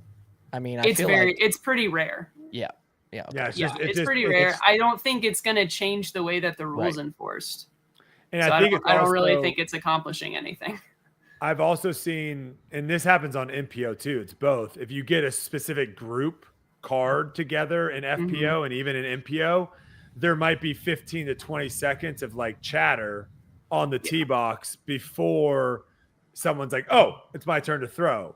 And it's that. I mean, that's minutes that add up throughout the round, which slows down the people behind, which ultimately gets backups and all that stuff. So I don't know. pace of play is a massive issue. And the fact that if this wasn't to help pace of play, that there isn't any proposed rules to fix pace of play. I mean, my thoughts on the PDGA kind of stand with where they're at. I don't really know what we're doing with that one. But then on the, what was the other one? Was like they're going to call in or out and players have no say on it. If I throw a shot and it like lands on the line and I'm like, I could be like, hey, I think this is in, but I want you guys to come over and check it out. I guess I can still talk. I guess I can still say I think it's in, but my vote doesn't count. So I see. If two people say it's out and one person says it's in, it's out. My vote doesn't count. Okay. Yeah. So I mean, I guess I don't know that I hate that one. I thought you were saying like a marshal was going to call everything in and out. No, it's just no. There won't be any ties unless someone says they didn't see it. But then if someone says they didn't see it, then you're supposed to stroke that person because that's against the rules. See, that one's weird too, because like there's a lot of times where people just don't watch or they forget. Like for example, in round 3, like Missy had that missed putt on hole 1 that rolled OB. I watched it roll OB, and by the time she walked over there, I forgot where it rolled OB. And I was like, I don't know, whatever the spotter says. And like I don't think it mattered that much. It was like a foot or two. She made the putt anyway. But like, I don't know. I don't like the idea of getting stroked for having goldfish brain. But whatever. I don't like the idea of your opinion not mattering on your own shot. Like that seems ridiculous. Well, and usually a lot of times the player has the better view of where their shot went OB. I think of like with hole 8, there was one, I forget who it was on my card, but they were throwing from like in the trees on hole 8 and I'm standing out in the fairway and they threw it straight OB. But because of the way the trees were, like I didn't see actually where it crossed. Yeah. And it's like, am I really going to get stroked for that? Because I don't happen to anticipate that they're going to throw it OB there, and then you can, but then you don't see it, and you can be like, "No, you're way back there, bro," and you didn't even see it. Yeah, and that person has that person can't do anything. It's all silly. You can end up ganging up on people. That's just mean. Yeah, it didn't make it great. All right, this is actually a good one. Gary brought this to my attention, so I want to hear what your thoughts are. So on Grip Locked earlier, they brought up the fact that your year right now is kind of in a similar situation to last year with Missy and Kristen, right? Where Kristen, when she was at the events, she was very dominant against Missy, but Kristen ended up missing a lot of events. Missy won a lot of events and ended up winning the Player of the Year. So this year, currently, Kristen is 4-1 versus you, but you are currently ahead in points and aggregate stats, and thus you are on pace to win Player of the Year over Kristen if the season continues to play out. So, like, what's your thoughts on that at the end of the season? If it ends up being where, Kristen, when she was there, she got the best of you maybe, but she didn't play at a lot of events and you can't really do anything about it. Do you like the way that it's currently set up the way it is, of where it's like it's rewarding the people that are actually playing in the most events? Or just playing, I guess, in events and doing well in those events? Because, again, it's not like you're not doing well. You haven't missed a top 5. Yeah, I mean, I think that, like, the points should definitely be skewed very heavily to high finishes. Because, like, we don't want a scenario where you could just get 5th at every tournament and not win and then somehow get 1st. Which I think they did that when they redid the points this year.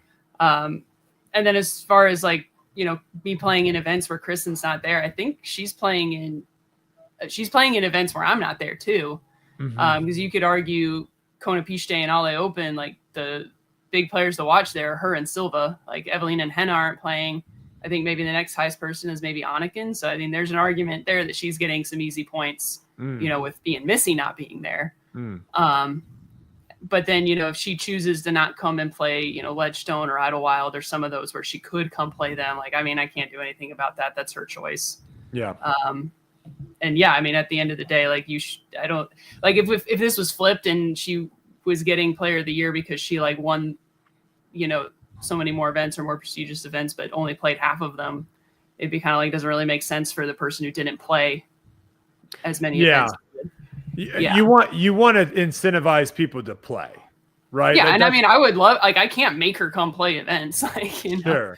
Sure. So, but what I could do is maybe if Missy and I play really well and, knock her down to like third in the world standings, then maybe when she's scheduling her tournaments, if that's something that matters to her, she's going to start thinking like, okay, well, maybe I need to show up to more events if I want to keep having, these record-breaking seasons. Yeah, and I think there are people that value some awards more than others too, right? Where they might be focusing more on, they'd rather win 2 majors and not win player of the year than win player of the year and not win any majors. So I think it definitely depends on where you stand on that. I do want to touch on one more thing here. Something that we've kind of been noticing is you tend to go on like these runs, right? So this past weekend, you had a 5 birdie streak in both rounds 3 and 4, as well as a streak of 4 birdies in round 3. The interesting thing is that they're on different holes. So one was 1 through 5 in round 3, and then another was 10 through 14 in round 4.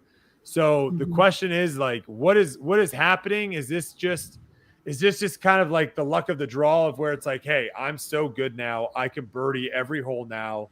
Sometimes I'm just going to have these streaks, or is there something of where you catch on fire and you're just like bing, bang, bang, bang, bang, and you rattle it off because your confidence is like through the roof? What can you kind of attest to these birdie streaks that you get on?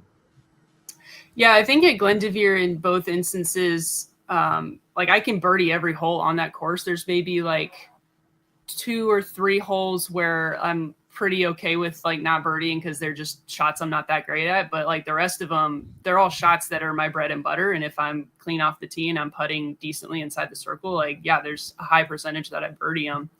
And with like getting 1 through 5 on day 3, I think it was, like I happened to be, in the circle with an opportunity every single time. And then I think in round 4, I was maybe like ended up just a little bit more out of position or just a little bit further away and didn't convert. It was very close on, I think I didn't have a birdie putt on 1, but I had a birdie putt on 2 and 4. So like, had the opportunity there. And then on day 3, kind of the opposite story with 10 through 14, it was a case of like the ones I didn't birdie, I was just a little bit off on one shot. So I didn't really give myself an easy opportunity. And then making one tiny little correction the next day, I was able to get that opportunity. So I think it's more of, I'm getting better at breaking down the courses into the shots I'm really good at, and then staying consistent at those shots and making those little adjustments. Yeah, you're just giving yourself a chance at birdie at almost every hole you step on.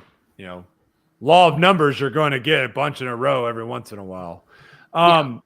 You got any discs coming out? Anything new? Anything in the works? Anything like that?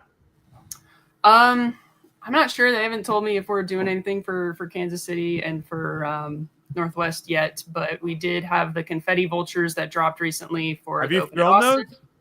Yeah. How are they? Like, they're pretty straight, pretty glidey. So I would say they're pretty close to my 2023 Tour Series run. In fact, I'm probably about to put one in the bag because my 2023 is getting beat in. But for me, they just go really, really straight and a little bit of fade. I think I have the Jawbreaker was last year's, correct? Yeah. Okay, I think I have one of your Jawbreaker from last year that I love. So always looking to try to find some straight vultures. That's what gets me going, the straight vulture. Yeah. Any new pet peeves for the people? Oh man, I was trying to think of one while Ezra was saying his. You got anything? I don't know if I've said this one before, but like when people, like when everyone's like putting and people want to sit there and debate who's closer and whose turn it is. It's a good one. Because they'll get where it's really good. Yeah, like I think if you're within a foot, just whoever wants to go. And so I've take initiative. I've gotten to a point where if anyone asks me, I just go. Same. Like I'm like, yeah, I'll take it. All right. Whether I'm out or not, I'll be like, yeah, I'll make it look like a big putt. You sure? So you're not gonna like this. You're not gonna like this, Holyn. The PDGA also has a rule proposal that if you do putt when you're not the farthest, you will have a 2-stroke penalty. So they are going to start. They said they're going to start providing everyone with measuring tapes on hole 1, so everyone can measure to make sure no one goes out of turn. So I don't know how that's going to work with you, but That's just something Well, to I'll think probably about be maybe missing for cash next a year. lot then. So Something to think about next year. It will definitely help the pace of play, though. I'm sure it will. yeah, it doesn't take long to measure things with the tape measure. That's for sure. Yulia, I don't even think you can ask Holyn your normal question because I feel like she's been on the show too much. I can't ask that question because people who are on the show and winning all the tournaments, I'm not even going to put like it I out like there. my forehand. I like my backhand stuff. You Actually, can I'm jealous that I'm so good at putting. Ask her about her course. Ask her about her course. That's a good one to finish on. What about your course? Yeah, there you go. It's a little underwater right now. Actually, Oklahoma's been getting a ton of rain. Yeah, I've got like this one island hole that like the water level where we're always like, is this pond ever going to fill up? And Tyler's dad built a little bridge going from onto the island, and that bridge is now completely underwater. Oh wow! Is this like what's the future? What's the dream of this course? Is it just like a nice place for you to play? Are you opening up for others? Like what's the I don't think it would be practical to really open it up because like to actually get to the course is one, you have to go through like a lot of private property and around a lot of like oil equipment. There's like a lot of like exposed pipes and like low electrical wires. Like I don't know if like legally I could even open this up. Very scary, dangerous course, Yuli. That should be your next YouTube video, playing the most dangerous course. Yeah. If you miss your putt, you have to reach up and grab the electrical wire. Yeah. While you're in the water. While you're standing in the pond. What's your schedule look like? You're doing Preserve and then heading over? Preserve, US Women's, Discmania Open. US Women's. Yeah, and then I'll play Crow Call, the 2 majors, and then I'll come back and play Ledgestone. Where's US Women's this year? It's in Manitowoc, Wisconsin. Oh, dark horse. Are we gonna get like a wooded course here? Is it gonna be one of those? Yeah, so we're playing Silver Creek and Rolling Ridge. I don't know much about Rolling Ridge, but actually last year after Preserve, they had Missy and I go out and do a like practice round preview of Silver Creek and kind of give them some feedback on how to make the layout a little bit better for US Women's. Stuff like, shortening or lengthening holes so that we're not getting like tweener holes, stuff like that. Silver Creek's got a good mix of kind of some park golf with some shorter technical holes. And then I think Rolling Ridge is like pretty wooded. Very wooded. Rolling Ridge. Come at me all you want. I think it is a little weird that the men don't have their own major, but I will say it is actually kind of sweet that you guys have like, I kind of like having. We do. It's called the U.S. Open. Okay, whatever, Yuli. But you know my point. It's like when you guys have this tournament, it is different because it's all about you guys, which I think is very cool. Yeah. So I think, I don't know if it's where would you rank it in the is it number 5? Is it at the bottom? Yeah, US Women's is interesting because it's really cool because we have all of the female divisions there. So all the masters, juniors, amateur divisions. So for that reason, it's really cool. But it doesn't always get like the way the scheduling works and the way that they're sometimes run in the past. I feel like it doesn't get treated as well as other majors. Yeah. Because a lot of times like there's really no other time during the year where we have a 4-round 2-course tournament and we had a tournament the weekend before. Like there's no other time during the year. Like the best this year, you just don't know. Yeah. I mean, I've met the team who's like organizing it. And I think they're going to do a great job. But just with the way it gets scheduled, it's always like, all right, Sunday, at the Preserve, I'm already planning to like leave immediately so that I can practice on Monday. And it's a 5-hour drive, and it's like the only time the whole year we have to do that. Everywhere else, we've got all the time in the world. You can get there early for the 4-day 2-round event or 2-course events if you want. So like, it does feel a little bit like we get shafted in that regard. I wish that they would schedule it a little bit better. But I will say like last year having it in Austin, that crew did a really good job of making it feel like a major. Mm-hmm. I have a good feeling that this Wisconsin crew is going to do a great job with it. They seemed very open to our feedback. And like they've been working super hard. So I think it's going to be great. I don't love the scheduling of it. Hit me with a prediction for yourself. All 3 majors in 7 weeks. How many are we going to take down? think realistically, U.S. women's would be the hardest one for me to win, just judging by my strengths. I mean, I think I could see myself winning both the European majors. Okay. So That'd be 2 out of the sick. 3. I like that. Yeah. That'd be be good. sick. Yeah. That'd be sick. Well, good Well, luck. yeah. Well, we'll be watching. That's for sure. Yes. These, you know, and having, like we talked about a little bit earlier, having Paige a little bit in the mix as well over in Europe, who's played well over there too. I think it might get a little spicy, and I like it. I like it a lot. So looking forward to it. Holyn, thank you so much. Congratulations. Awesome season. We hope it continues for you as well. Keep Safe playing travels on your way back, and good luck with everything coming up. Cool. Thanks, guys. All right. See you, Holyn. All right. There you have it. Holyn Handley taking down another one. Yuli, she was in the category of like, hey, this person's getting really good really quickly. And it feels like she hasn't really slowed down. Like we normally kind of see that, like that plateau a little bit.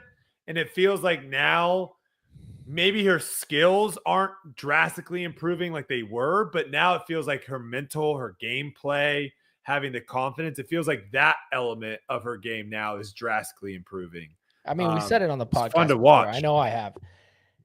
Out of all the women,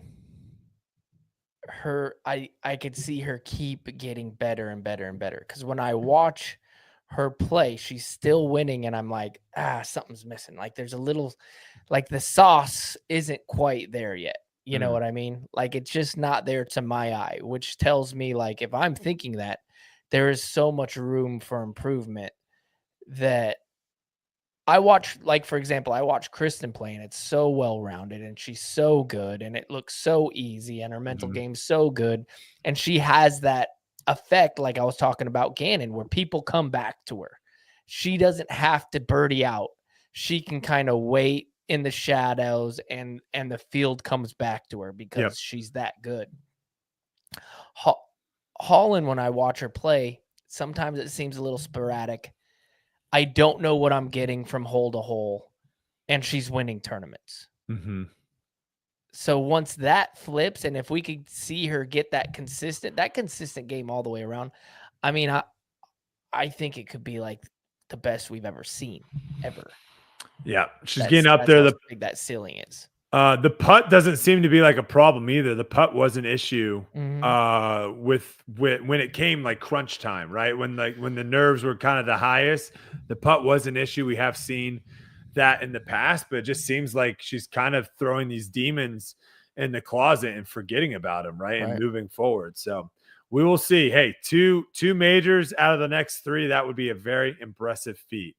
All right, let's roll through a little bit more on the MPO side. I want to touch on a couple of these guys. Obviously, we got to touch on AB, the situation that happened on 18. We don't often see this on the MPO side. I think we see this more on the FPO side, where it's kind of like, no, you win the tournament. No, you win the tournament. You win the tournament, right? Where on the MPO side, we're more used to someone just going out and taking it. And, you know, AB definitely had a tough final day. It wasn't even just a tough final hole. It was a tough final day. A couple shots, you know, just missing some distance control, going long on some of these approach shots. He did make some great shots, obviously, down the stretch to put him in a position. But no one outside of Kyle really actually played that well on lead card. It was very interesting. Gannon shot 6 under. AB shot 5. Corey shot 2. Kyle had the best round out of all of them and one of the best rounds of the day, shooting 10 under. We'll get to Kyle here in a second. But AB made a post on social media after the fact. He said, overcommitted on my putt to push the playoff and missed right side. Felt very in control of my game down the stretch. Just got out of position on hole 18. Confidence is still at an all-time high. You win some, you lose some. So a couple of things to kind of break down. You know, he had 3 loose shots on 18, right? Tee shot was loose. The approach shot was loose. His second shot was loose. I actually kind of disagree a little bit with Gannon. I might have to go back because when Gannon was talking about it, he was saying he pulled it. the announcer, I think Ian or someone said he pulled it as well. When I first saw it, it looked like he was kind of lined up that way. No, I liked it. Yeah. It looked like he was lined up to throw it into that tree. Oh, as far as no, he pulled it. He pulled it for I sure. might have to go back and watch it. He could have been lined up there, but you hit the tree. You're not aiming at a tree. Sure, I'm just saying Yeah. it looked like he was kind of headed in that direction, versus like ripping it over. It did. Listen, under pressure, the miss is left with the sidearm always. It's the overcommitment. That's like one of the things in disc golf that I think kind of messes with athletes is you have to commit. Like commit's the biggest thing ever, and when you overcommit with a sidearm backhand putt or anything, the miss is right. Or obviously whatever that other spot is on a sidearm, it's left. And so you're telling yourself to do this wrong thing where you should be telling yourself, commit to my line. You get what I mean? Mm-hmm. And that gets misconstrued because then you throw it a little too hard and you pull it. You should be, no, I'm committed to my process. You get what I'm saying? Yep. And I think it's a mental mistake that a lot of people make, and I make it too, to where I'm like, okay, commit, and then you pull it. Gannon did it too. Yep, you got to commit to whatever the line is, and Gannon nailed it because right at the end, even on his approach, he said, and then I just looked to the left and I went. Mm-hmm. You know what I mean? So yeah, I wonder. The mind plays tricks on you when you're under pressure. That's just what happens. And I wonder too if he wasn't 100% locked in on that second shot. I was actually slightly surprised that he went. Like you're not gonna get an eagle from that position, right?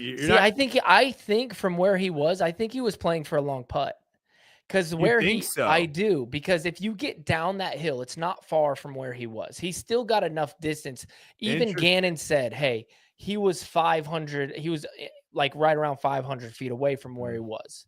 Throw like a 400 foot, 420 if foot. You throw just 420 feet through that gap, you go down the hill and then up the hill, you get this gain speed. So it's not that far. Like I was sitting at, I think 460 final day, and I threw a roller and I shanked my roller and I still had an 80 footer.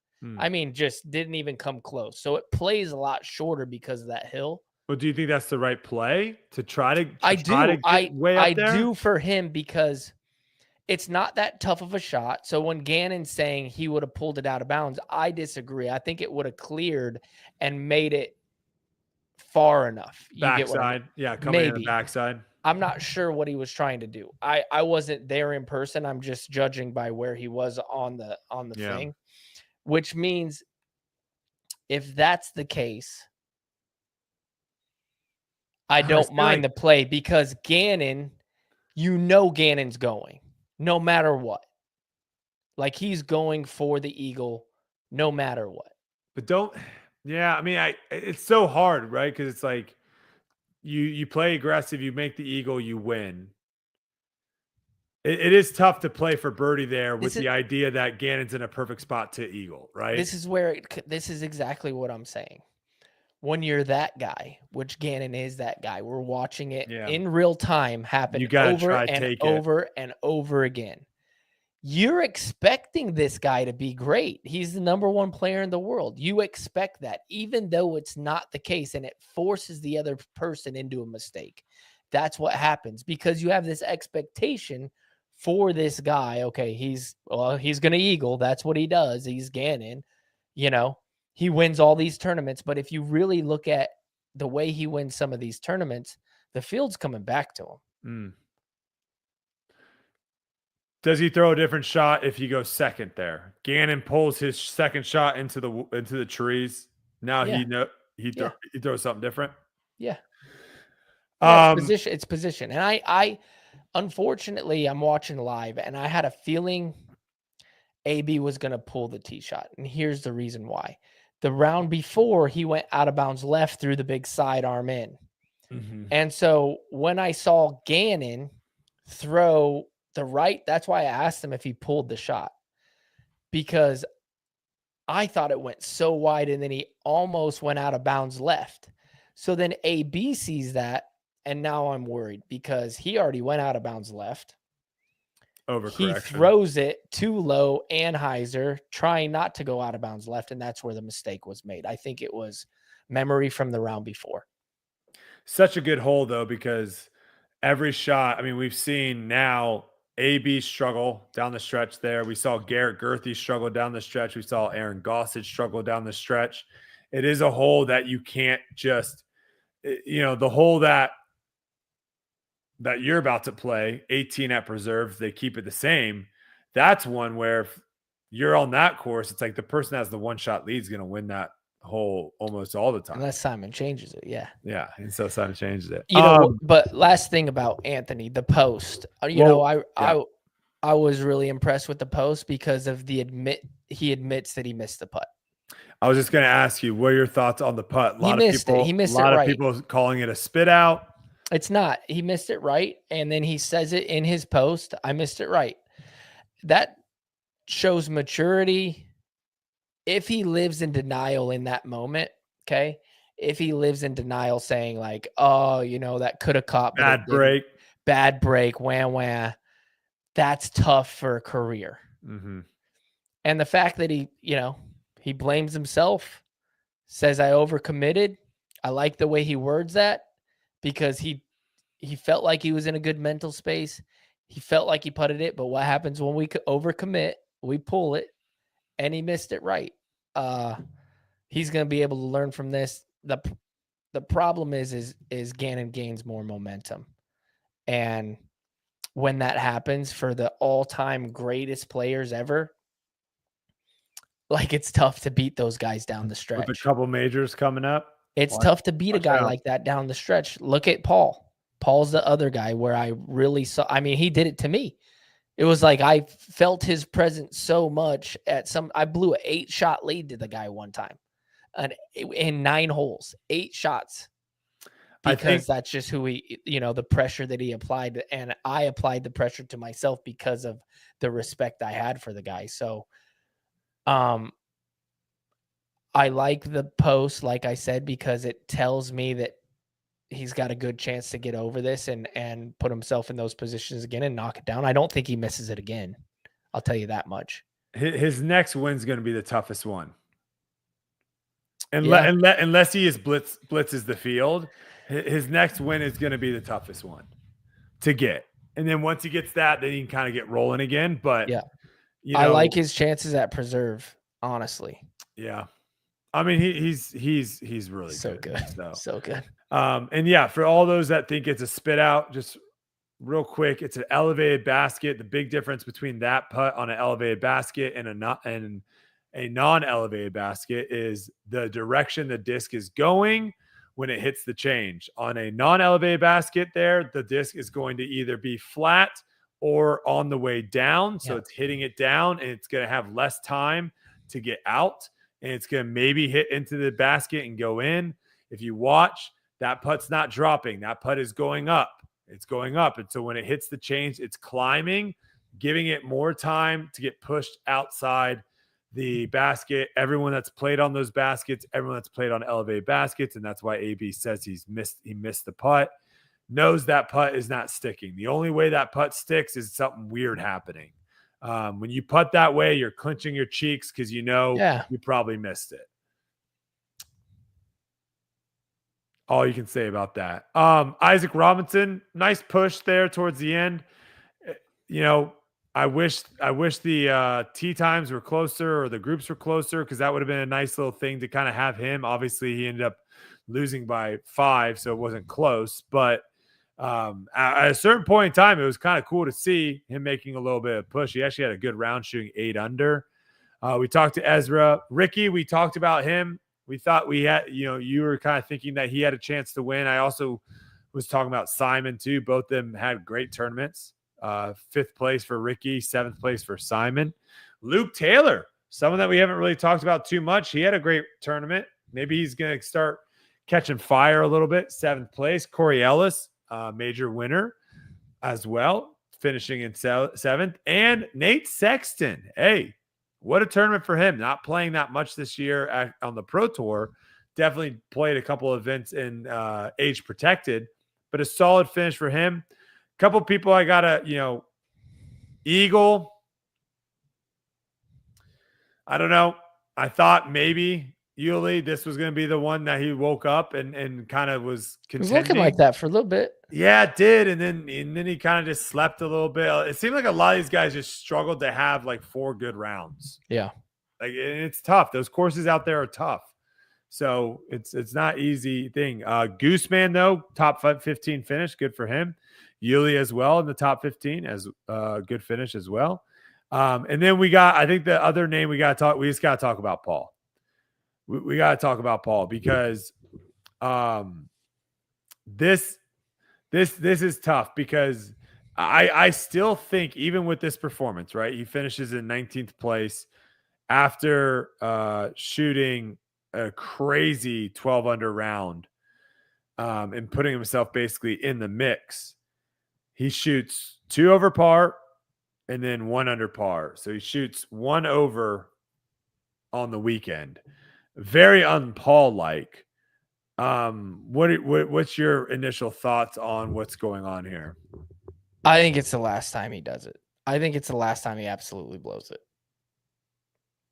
Those are my thoughts. And What's the reasoning The here? reason is he's done it too many times now.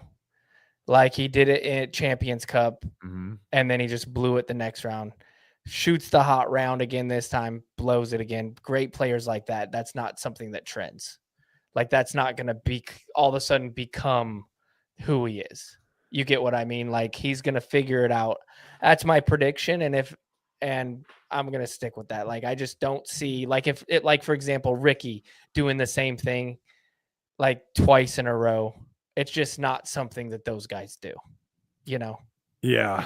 I'm going to try to look in a little bit and try getting a little bit in the psyche and try to understand putting too much maybe pressure on himself. I think he has to come to the realization that this is not 2016. This is not 2017. This is different now. It's not the same. And because that finish is not like him at all, right? No. We can all agree that's very out of character. And the only thing I can point to is once the wheels start coming off, right? Once he has a bad hole, once he starts struggling putting, whatever it may be, in the past, Yuli, he was still in the mix. He wasn't like he never had bad rounds like that, man. No, I know. I'm not saying that. I'm saying like when he threw a bad shot, he did throw bad shots in 2016 and 2017. He did miss putts. He wasn't perfect. I'm saying when he was kind of perfect. No, just kidding. I'm saying when he wasn't perfect, right? When things started slipping up and he's starting to make mistakes, he was still kind of in the mix. Where now, yeah, he knows. He knows if he messes up. Kind of like done. what we were talking about with you a little bit of where you feel like almost you can't make any mistakes because there's so many people around you and they're so good. It's so much pressure. I think maybe that has to do a little bit of where it's like. I think this. I'm gonna go again. I'm gonna double down. I think this is a positive thing. If you're a player like him, 2 big time rounds, and then he just completely blows it. The next time he shoots a big time round, I'm just gonna say, I think he's gonna follow it up with a big time round. I think he's really close, and I think this is part of being close. I mean, look at Ezra did the same thing. You have to learn how to win again in a different era. And that's what he's trying to do right now because it's not the same. It's very different. And so he's learning a new skill that he never had to learn before. Before, like you said, he was the Gannon. Everybody kind of came to him. He set the tone. That's just the way that it is. I think he's really close to figuring it out and being like, okay, I know I can do it. I just shot 2 course records. Yeah. In back-to-back tournaments, basically. And I think he did the same thing at Cascade. He had like a crazy good round. And his rounds aren't those rounds where you're like, oh my God, he got incredible kicks. And no, like he was making 150 putts. Like he's playing really good disc golf. And so you keep putting yourself in position. And here's my point. People like that learn. it's not like an Ezra to where we have to be like, is he going to figure it out? Like, when is he going to figure it out? How long? Like, no, this guy's already figured out. He just has to relearn the process of his newfound game of winning in this era. Yeah. Yep. All right. We had the PDGA. We talked about it a little bit earlier. Phil, we'll definitely have to get you on the podcast at some point if you are listening. We do appreciate you leaving a comment. So yeah, we do. Yep. Shout out to Gary too. I think Gary, I try to read some of the live comments here and there and we'll throw them in the show. I don't do a great job. Normally the YouTube comments are for you guys to kind of interact with what you like, what you don't like, what you agree, what you don't agree with.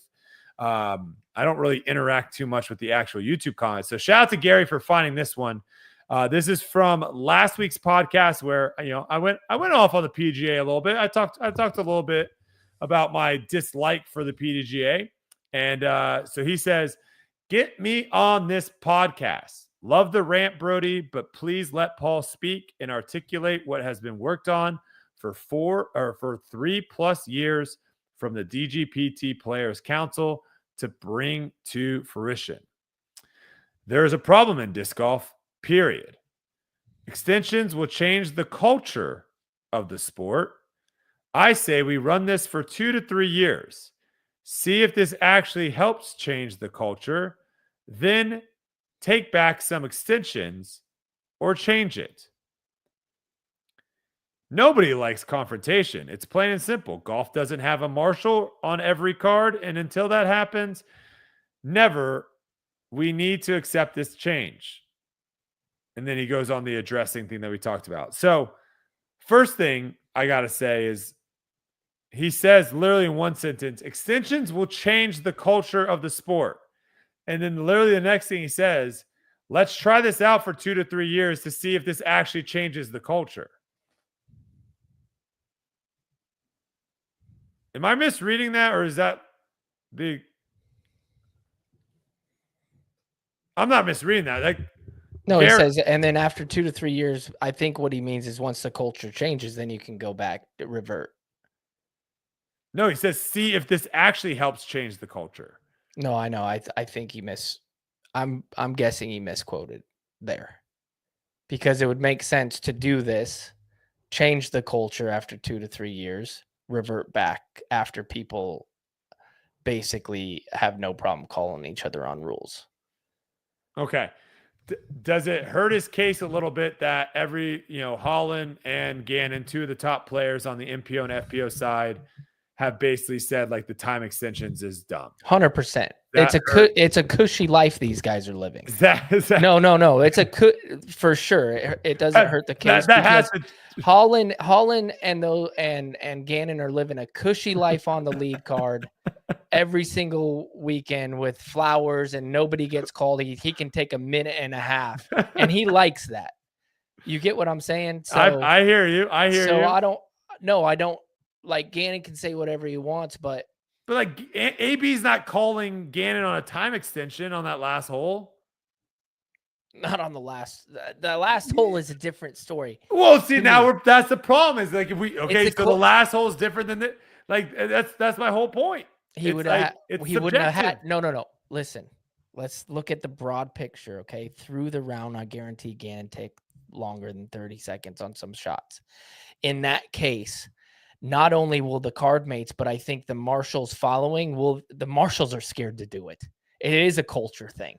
The marshals won't even call things. And when they do, they get absolute backlash. And you're telling me, because the marshal called Kristen on the thing, you think he's going to think twice? He might double down and either go super hard, or he might not ever call a thing again. That's my point, though. My point is, once Gannon gets to that situation, if he has already called on his extension from somebody on the card, a marshal already calls him, what may it be? He said it himself. I wasn't too worried about it because what am I going to get, a warning? He used the rules to his advantage, a bad one. He used that rule to his advantage, saying it wouldn't have mattered. I know I'm going to make it from 3 feet. That's my point. It's a cushy life these guys are living, because nobody in the sport calls anybody on it. Who did Gannon say called him on a 30-second violation? You. Guess what? If he's taking forever when he's playing with me, don't you think he might think about that going down the stretch of a tournament? Yeah, he might. Yeah, for sure, without a doubt. But the problem, Yuli, it's my point. My point is it easier to have 2 to 3 marshals that it's their job and they're getting paid to make sure the rules are being abided by and people are playing by the rules, or is it easier to try to have 113 people that are focusing on trying to cash so they can have gas to make it to the next event? Which one's easier to change the culture? The people that are getting paid to actually do it, or the people that are getting paid to play and being like, I don't give a rip what these other people are. Holland's right. She's like, I'm not pulling out a stopwatch. I'm focusing on what I need to do. Some people are passionate about it, man. And those people who are passionate about it, like, you know who calls a lot of rules? Aaron Gossage. Do you want to get him on the podcast? He'll tell you. It drives him absolutely nuts. You know why? Because he plays by the rules. And he watches other people not play by the rules. Therefore, he calls it. Now, here's my point. And I will say, too, I think it's hurt Aaron Gossage. And he will tell you that, too.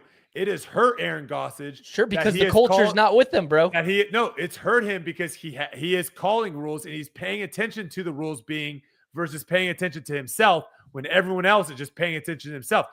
I guarantee he'll be the first to tell you that. I agree. It's because the culture's whack, dude. Here's the problem. Just let the PDGA do their job. No, listen. This is the problem in disc golf, and I think it hasn't even been told yet. Okay? Here's a big problem. In golf, you have marshals. Sure, you slow down, marshals show up. But also in golf, there's an unwritten rule. You call that crap on yourself. You're the marshal. It's called integrity, Brodie. And in golf, just a couple weeks ago, Justin Thomas saw his ball move, called himself on the rule because he knows that's part of the game in golf. But people do that in disc golf. People do that in disc golf. Yeah, people think it's such a joke, Brodie, that they go like this. They go, nah, I went over the time on purpose because I knew once I got to the thing, it was just a warning. Well, the thing is like, you know, let's talk about Cupcake because he's another one that is very slow. Yeah. He will literally tell you, like, he almost like blacks out. He can't legitimately pull the trigger. But also if you ask him, hey man, how long did it take you to putt there? I don't think he would be within 20 seconds. Yeah. I don't think he actually knows how long it's taking him. And if you ask me, different kind of case with Cupcake. But even with me, sometimes I think if you ask me, like, hey man, how long did you take there? I'm gonna be like, I don't know. I wasn't paying attention. I ranged fines. I tried to figure out what disc. I looked for my gap. I don't know, 17 seconds. And you might be like, no, dude, it was 32. Like, I don't know. Like, what you're saying is I'm staring at a ball and my ball moves. I'm Andrew Marweed and I step on my disc. I know when I do certain things like that. When I putt and I'm outside a circle and I'm like having this weird putt and I putt and I put my hand down to balance myself from falling and it's in front of my disc, right? If I'm inside a circle, I know when that happened. I threw my shot. It never crossed inbounds. I know when it's happened. The time thing, we're not paying attention to time. I disagree. You're not. No. Look at the NBA when they have a shot clock. Brodie. You got what's his face? What was the LeBron James guy? Help me. We're not talking about 30 seconds exactly. I get it. No, I need to get this though. Smith. J.R. Smith. Is it J.R. Smith when like he handed LeBron the basketball or something? Smith. And he's like completely forgot how much. Yes. Like the fact that professional athletes, when there's actually a time thing showing you how much time there is, quarterbacks do this all the time in the NFL. The fact that people can't pay attention to how much time there is, you're going to tell me that disc golfers are going to have an idea of how much time and they should call it on themselves? No. Come on. No. Listen, Brodie, you cannot tell me. I get what you're saying, and you're trying to like be super cross your T, dot your I with this thing. It's not about that. It's this. You have an inner dialogue, an inner clock. Okay. To where when you're a minute and a freaking half, you know you're cheating.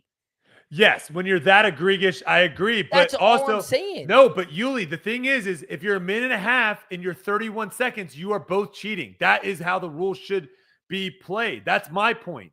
My point is 31 seconds is cheating just as much as 130. They're both infractions. Yeah, I mean, they're both infractions. I shouldn't say cheating because it's not breaking, cheating, but it's breaking the rules. I'm they not both trying to should call be- somebody a cheater Correct. here. But they both should be called the same. 31 doesn't matter if you hold a guy with one hand or you hold him with two hands. It's still holding. That's why I Like- want the extension because gosh. exactly what you're saying. Exactly. You don't know. And so you shouldn't be penalized every But other single time players you do aren't it. going to know, Yuli. That's the thing. Other players aren't going to know. Think about the one rule that we know 100%, like the time thing. Yeah. Like the most awkward thing ever is when you're looking for someone's disc and you have to be the guy like, hey, we've been looking for this disc for like 2 minutes. I think we should start the timer. Yeah. Right? Like it's just remove the rule and let's I'm actually with you. yeah, I don't let's just want it. remove it. Let's remove no 30 seconds.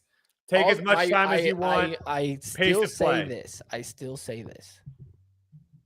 We Does need the we need rule flavor help Flav and make out it there. better? Yes. Therefore, it's better than what we got. So I vote yes. Yes, I'm with you. I want to take as much time as possible. As long as I'm not falling behind the card, sure, yes, deal. Take 1,000 pumps if you need to do it. I don't literally care. The problem is that's not an option for some reason. We're not making that a viable option. So this rule to me improves it. Does it improve it by a bunch? No, but any improvement is All right. is better.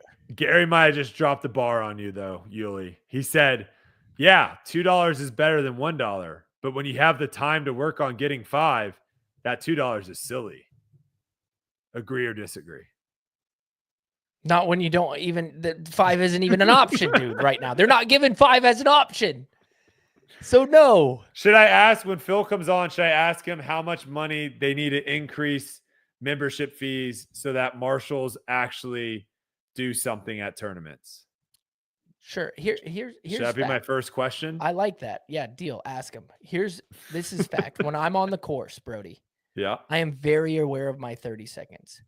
And I am so aware that I don't like when Brad's behind. I get mad at him because he needs to be there with me when it's my turn. Or beforehand, I'm marking the disc. I'm ranging the basket. I'm ranging my disc from where I'm standing. Therefore, I have all the time in the world. Okay? Yep. That's what I'm doing. I'm prepping for my shot. I'm keeping up. I'm doing this thing because the thing is, you can't prep for your shot anymore. You need to be looking at other not people's yet. throws. No, it's still the rule. I can still do this. It hasn't gone into effect. So no, that's a rule right now. You have to watch someone else's throws. You can't prep your you shot. You can still watch Through the other eye of your rangefinder. Yeah, heck yeah. My goal, if I ever play with you, Yuli, my goal is I'm just literally gonna watch you. You're gonna and wait when you're throwing. Wait for you to start range and finding, just and throw. I'm just gonna throw and be like, Yuli, where'd that go? I can see you doing that. Where'd that go? I can actually see you and doing that. Freaking stroke you for not watching. But let's get back to the point. If I'm actively doing this, sure, everybody could actively be doing this. Yes, I'm trying to play by the rules. Every buddy should be trying to play by the rules. Sure, yeah. If I go over the 30 seconds, the unwritten rule that we always talk about on here, nobody's calling me on it. You know why? Because I'm always actively trying to move forward and keep up and do that thing. Mm-hmm. Other people, and lots of them, don't actively try to do this. And if they are, they're cutting 3 minutes into a minute and a half, and that's not good enough. I'm saying have a little integrity for your own game, for your own brand, for your I think these people are oblivious, though, Yuli. That's I know. the problem. Yes, I'm saying they're don't literally be oblivious. Work on. How do you tell someone not to be oblivious? They're just oblivious. They have no idea. I'm doing it right now. But right now. But the problem is if you're oblivious. You don't think you're the problem. That's not true. You're probably sitting here listening. All right, I'm going to ask. I'm going to put the tour on watch right now. Tour. If you're a slow person, you're probably agreeing. They're probably agreeing with you, being like, "Yeah, all these other people need to get Yeah, and it's like, no, you're the problem. And they're like, what? Put They're- the tour on they watch don't right know. now. Are you somebody who isn't looking at your live range finding and trying to move forward and know your numbers and get off and go? Are you someone that also walks incredibly slow? Are you somebody who's a terribly slow walker? Are you I'm a chit chatter. Are you also someone? I like to chit chat. Are you also someone that is 20 shots out of the cut line and you're still taking super long time on every shot? Like if you're 20 shots out of it, this is the other thing. The PDGA, get rid of the ratings. I think if you got rid of ratings, I think it would speed up play so fast. Right, Yuli? Like if you were having a bad round, I mean, I don't think you're playing for your rating anymore, but there are players that are still fighting for their ratings, even if they're out of the cut. It's like, brother, you're so far out of the cut. Like if your ratings got white. I play C tiers. I don't care about my rating. I know, but I'm saying like those people would play, or I hope they would play so much faster because like I just want to get out of the tournament. If I'm on, like get me out of here. All right. So last thing I would say to the tour. Yeah, then we have to go tour life versus grip lock because it's not good for us this week. Oh no. This is what I would say. Okay. Let's use golf as the shining example. Cap. These guys play with integrity, and the people who don't get put on a list, a dirty list, dirty little list. Yep. If you don't want to be on the list, don't take 10 minutes to throw your shot. Walk up with a little integrity. But hold yourself to a higher standard. Don't be the guy. Try not to be the guy. What about this? Okay. What about this?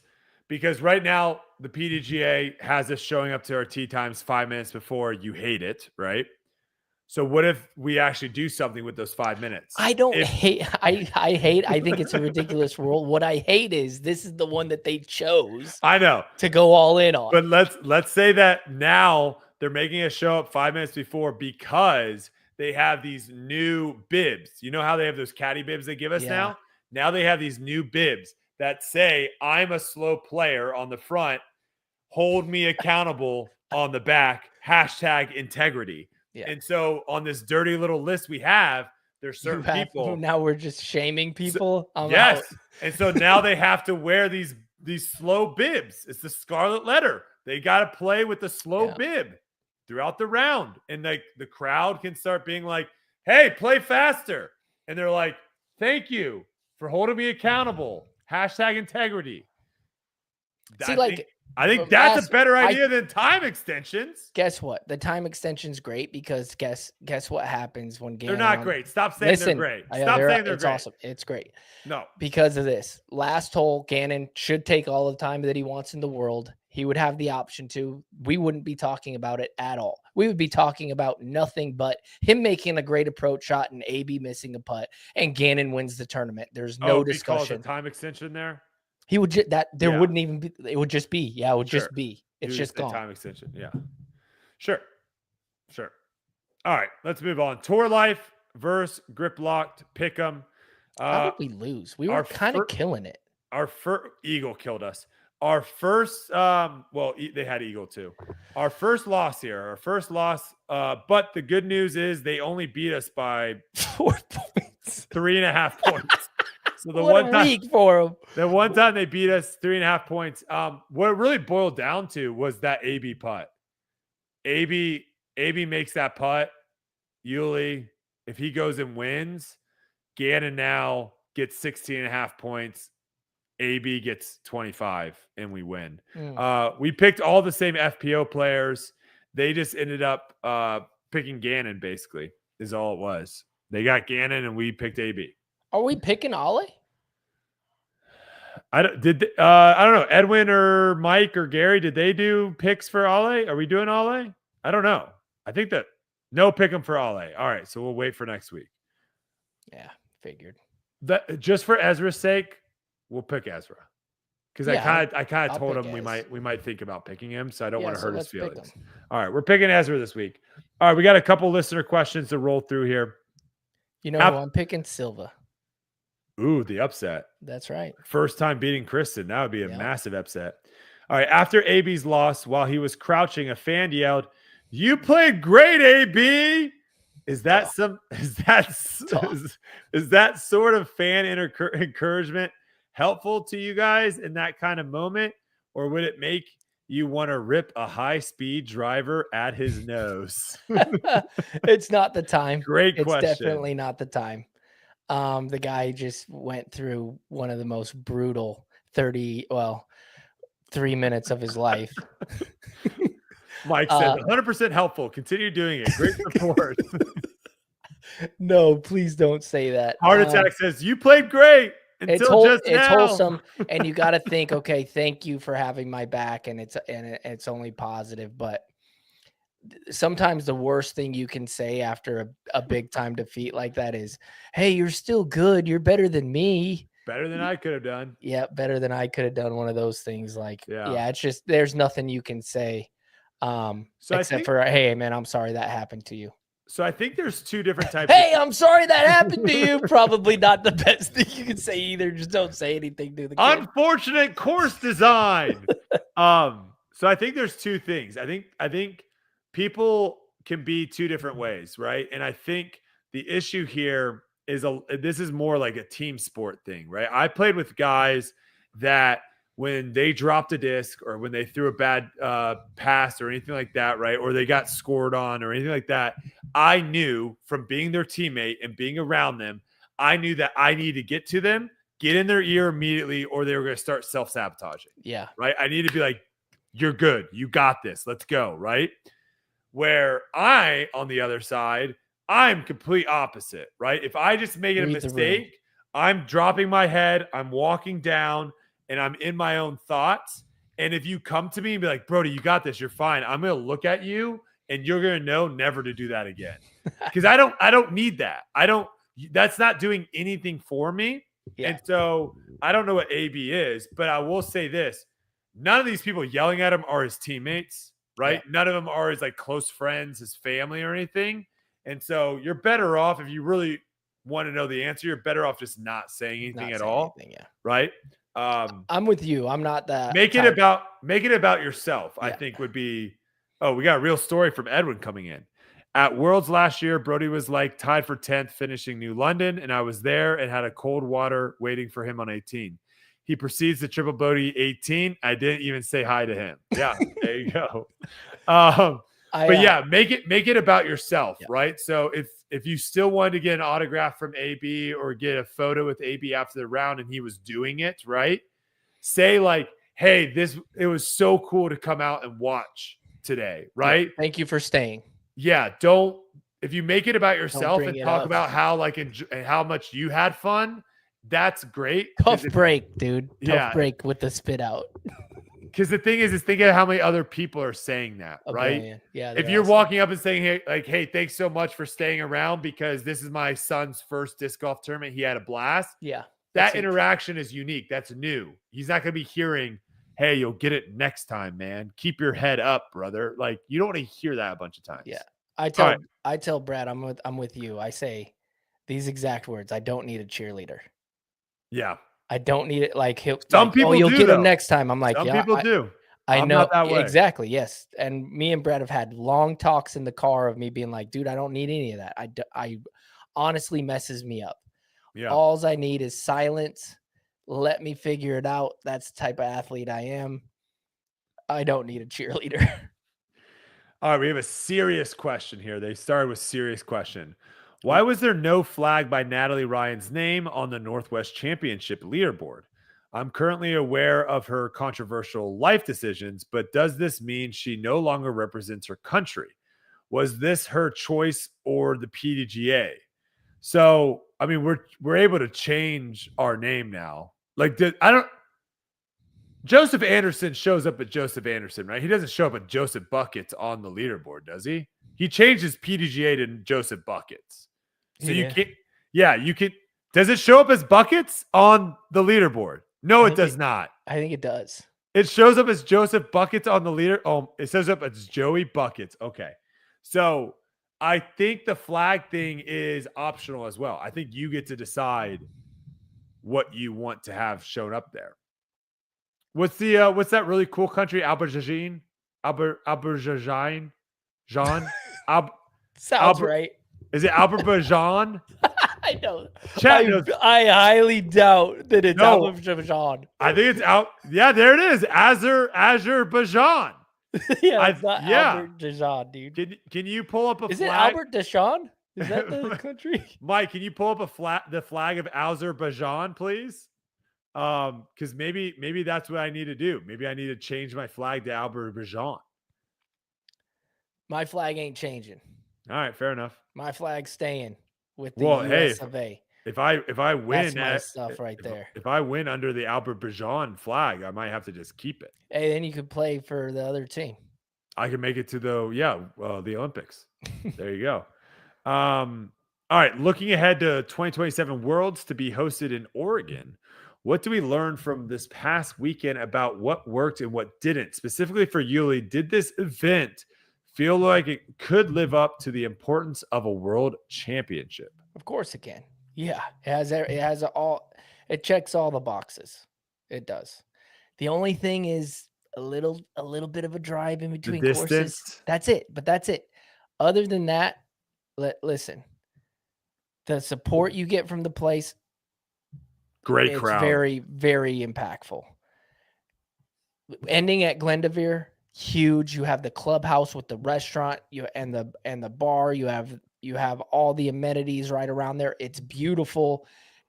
It's a great course for shot making, for putting, the whole entire thing. It's amazing to watch 3-4 holes, multiple spots where you can just kind of set up for the fans and watch. And there's a lot of stroke separation. The final stretch is incredible, even though hole 17 I think is horrible. One of the worst holes in the world, in my opinion. Not great. It's awful. But it's great for stroke separation. It's great for drama, and that's what you want. Yes, I love Portland. Yeah, and the fans, not only do they show out, they know disc golf as well. Yep. They're very knowledgeable when it comes to disc golf. So great fans out there. All right, final question of the night. We have Anthony Thomas, former Oregon Duck running back and Kansas City Chief, was spotted at the NWDGC this weekend. He is a new disc golfer that shows a love for the sport. How important are these kind of celebrities, or more importantly, world-class athletes to the growth of disc golf? Also, Colt Montgomery, I think, got to meet and play with him. He's a big Kansas City Chief fan too, so that must have been really cool. I wouldn't say it's like game changing, right? But it is very helpful. You know, I mean, there are certain. Oh, do we have a flag? Wait, did he change the flag for me? No, your location. What? Someone changed it. Yeah. How? Azerbaijan. They hacked it. Oh my gosh, I'm Azerbaijan. I'm from friggin' Azerbaijan, folks. I love it, man. You for sure the number one player now, Azerbaijan. No, I was gonna say certain celebrities, it can change the impact of your game for sure, without a doubt. If Taylor but there's level playing disc golf, it changes stuff. So there's definitely levels to it, and it doesn't hurt. No. So I'm all about it. If you're a celebrity out there and you want to come on the pod too, bring it on. Yeah. Well, we might have to, we might have to start reaching out to some dark horse people, just being like, hey, you know disc golf? You know disc golf? Yep. All right, a couple things here for foundation. We also forgot. I don't know if we didn't ask Ezra this. This is my bad. Ezra just dropped new extremes. Yep. On Discraft's website, I believe. Mm-hmm. So if you guys want to go support Ezra, those new extremes just dropped. Go check those out. Last week you guys went crazy with the foundation jerseys, sold out of all the colors except for gold. So if you want a foundation jersey, don't wait.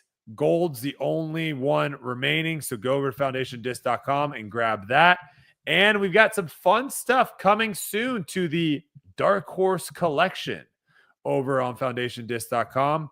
So be on the lookout. There's a bunch of stuff. If you go to foundationdisc.com/collections, you'll see the Dark Horse one there. ton of stuff on there and new stuff coming soon. So stay tuned to that. Yuli, you got anything? Hey, man, same thing. Vessies, they're killing them. I love them. Again, hey, listen. I have some coming. You do?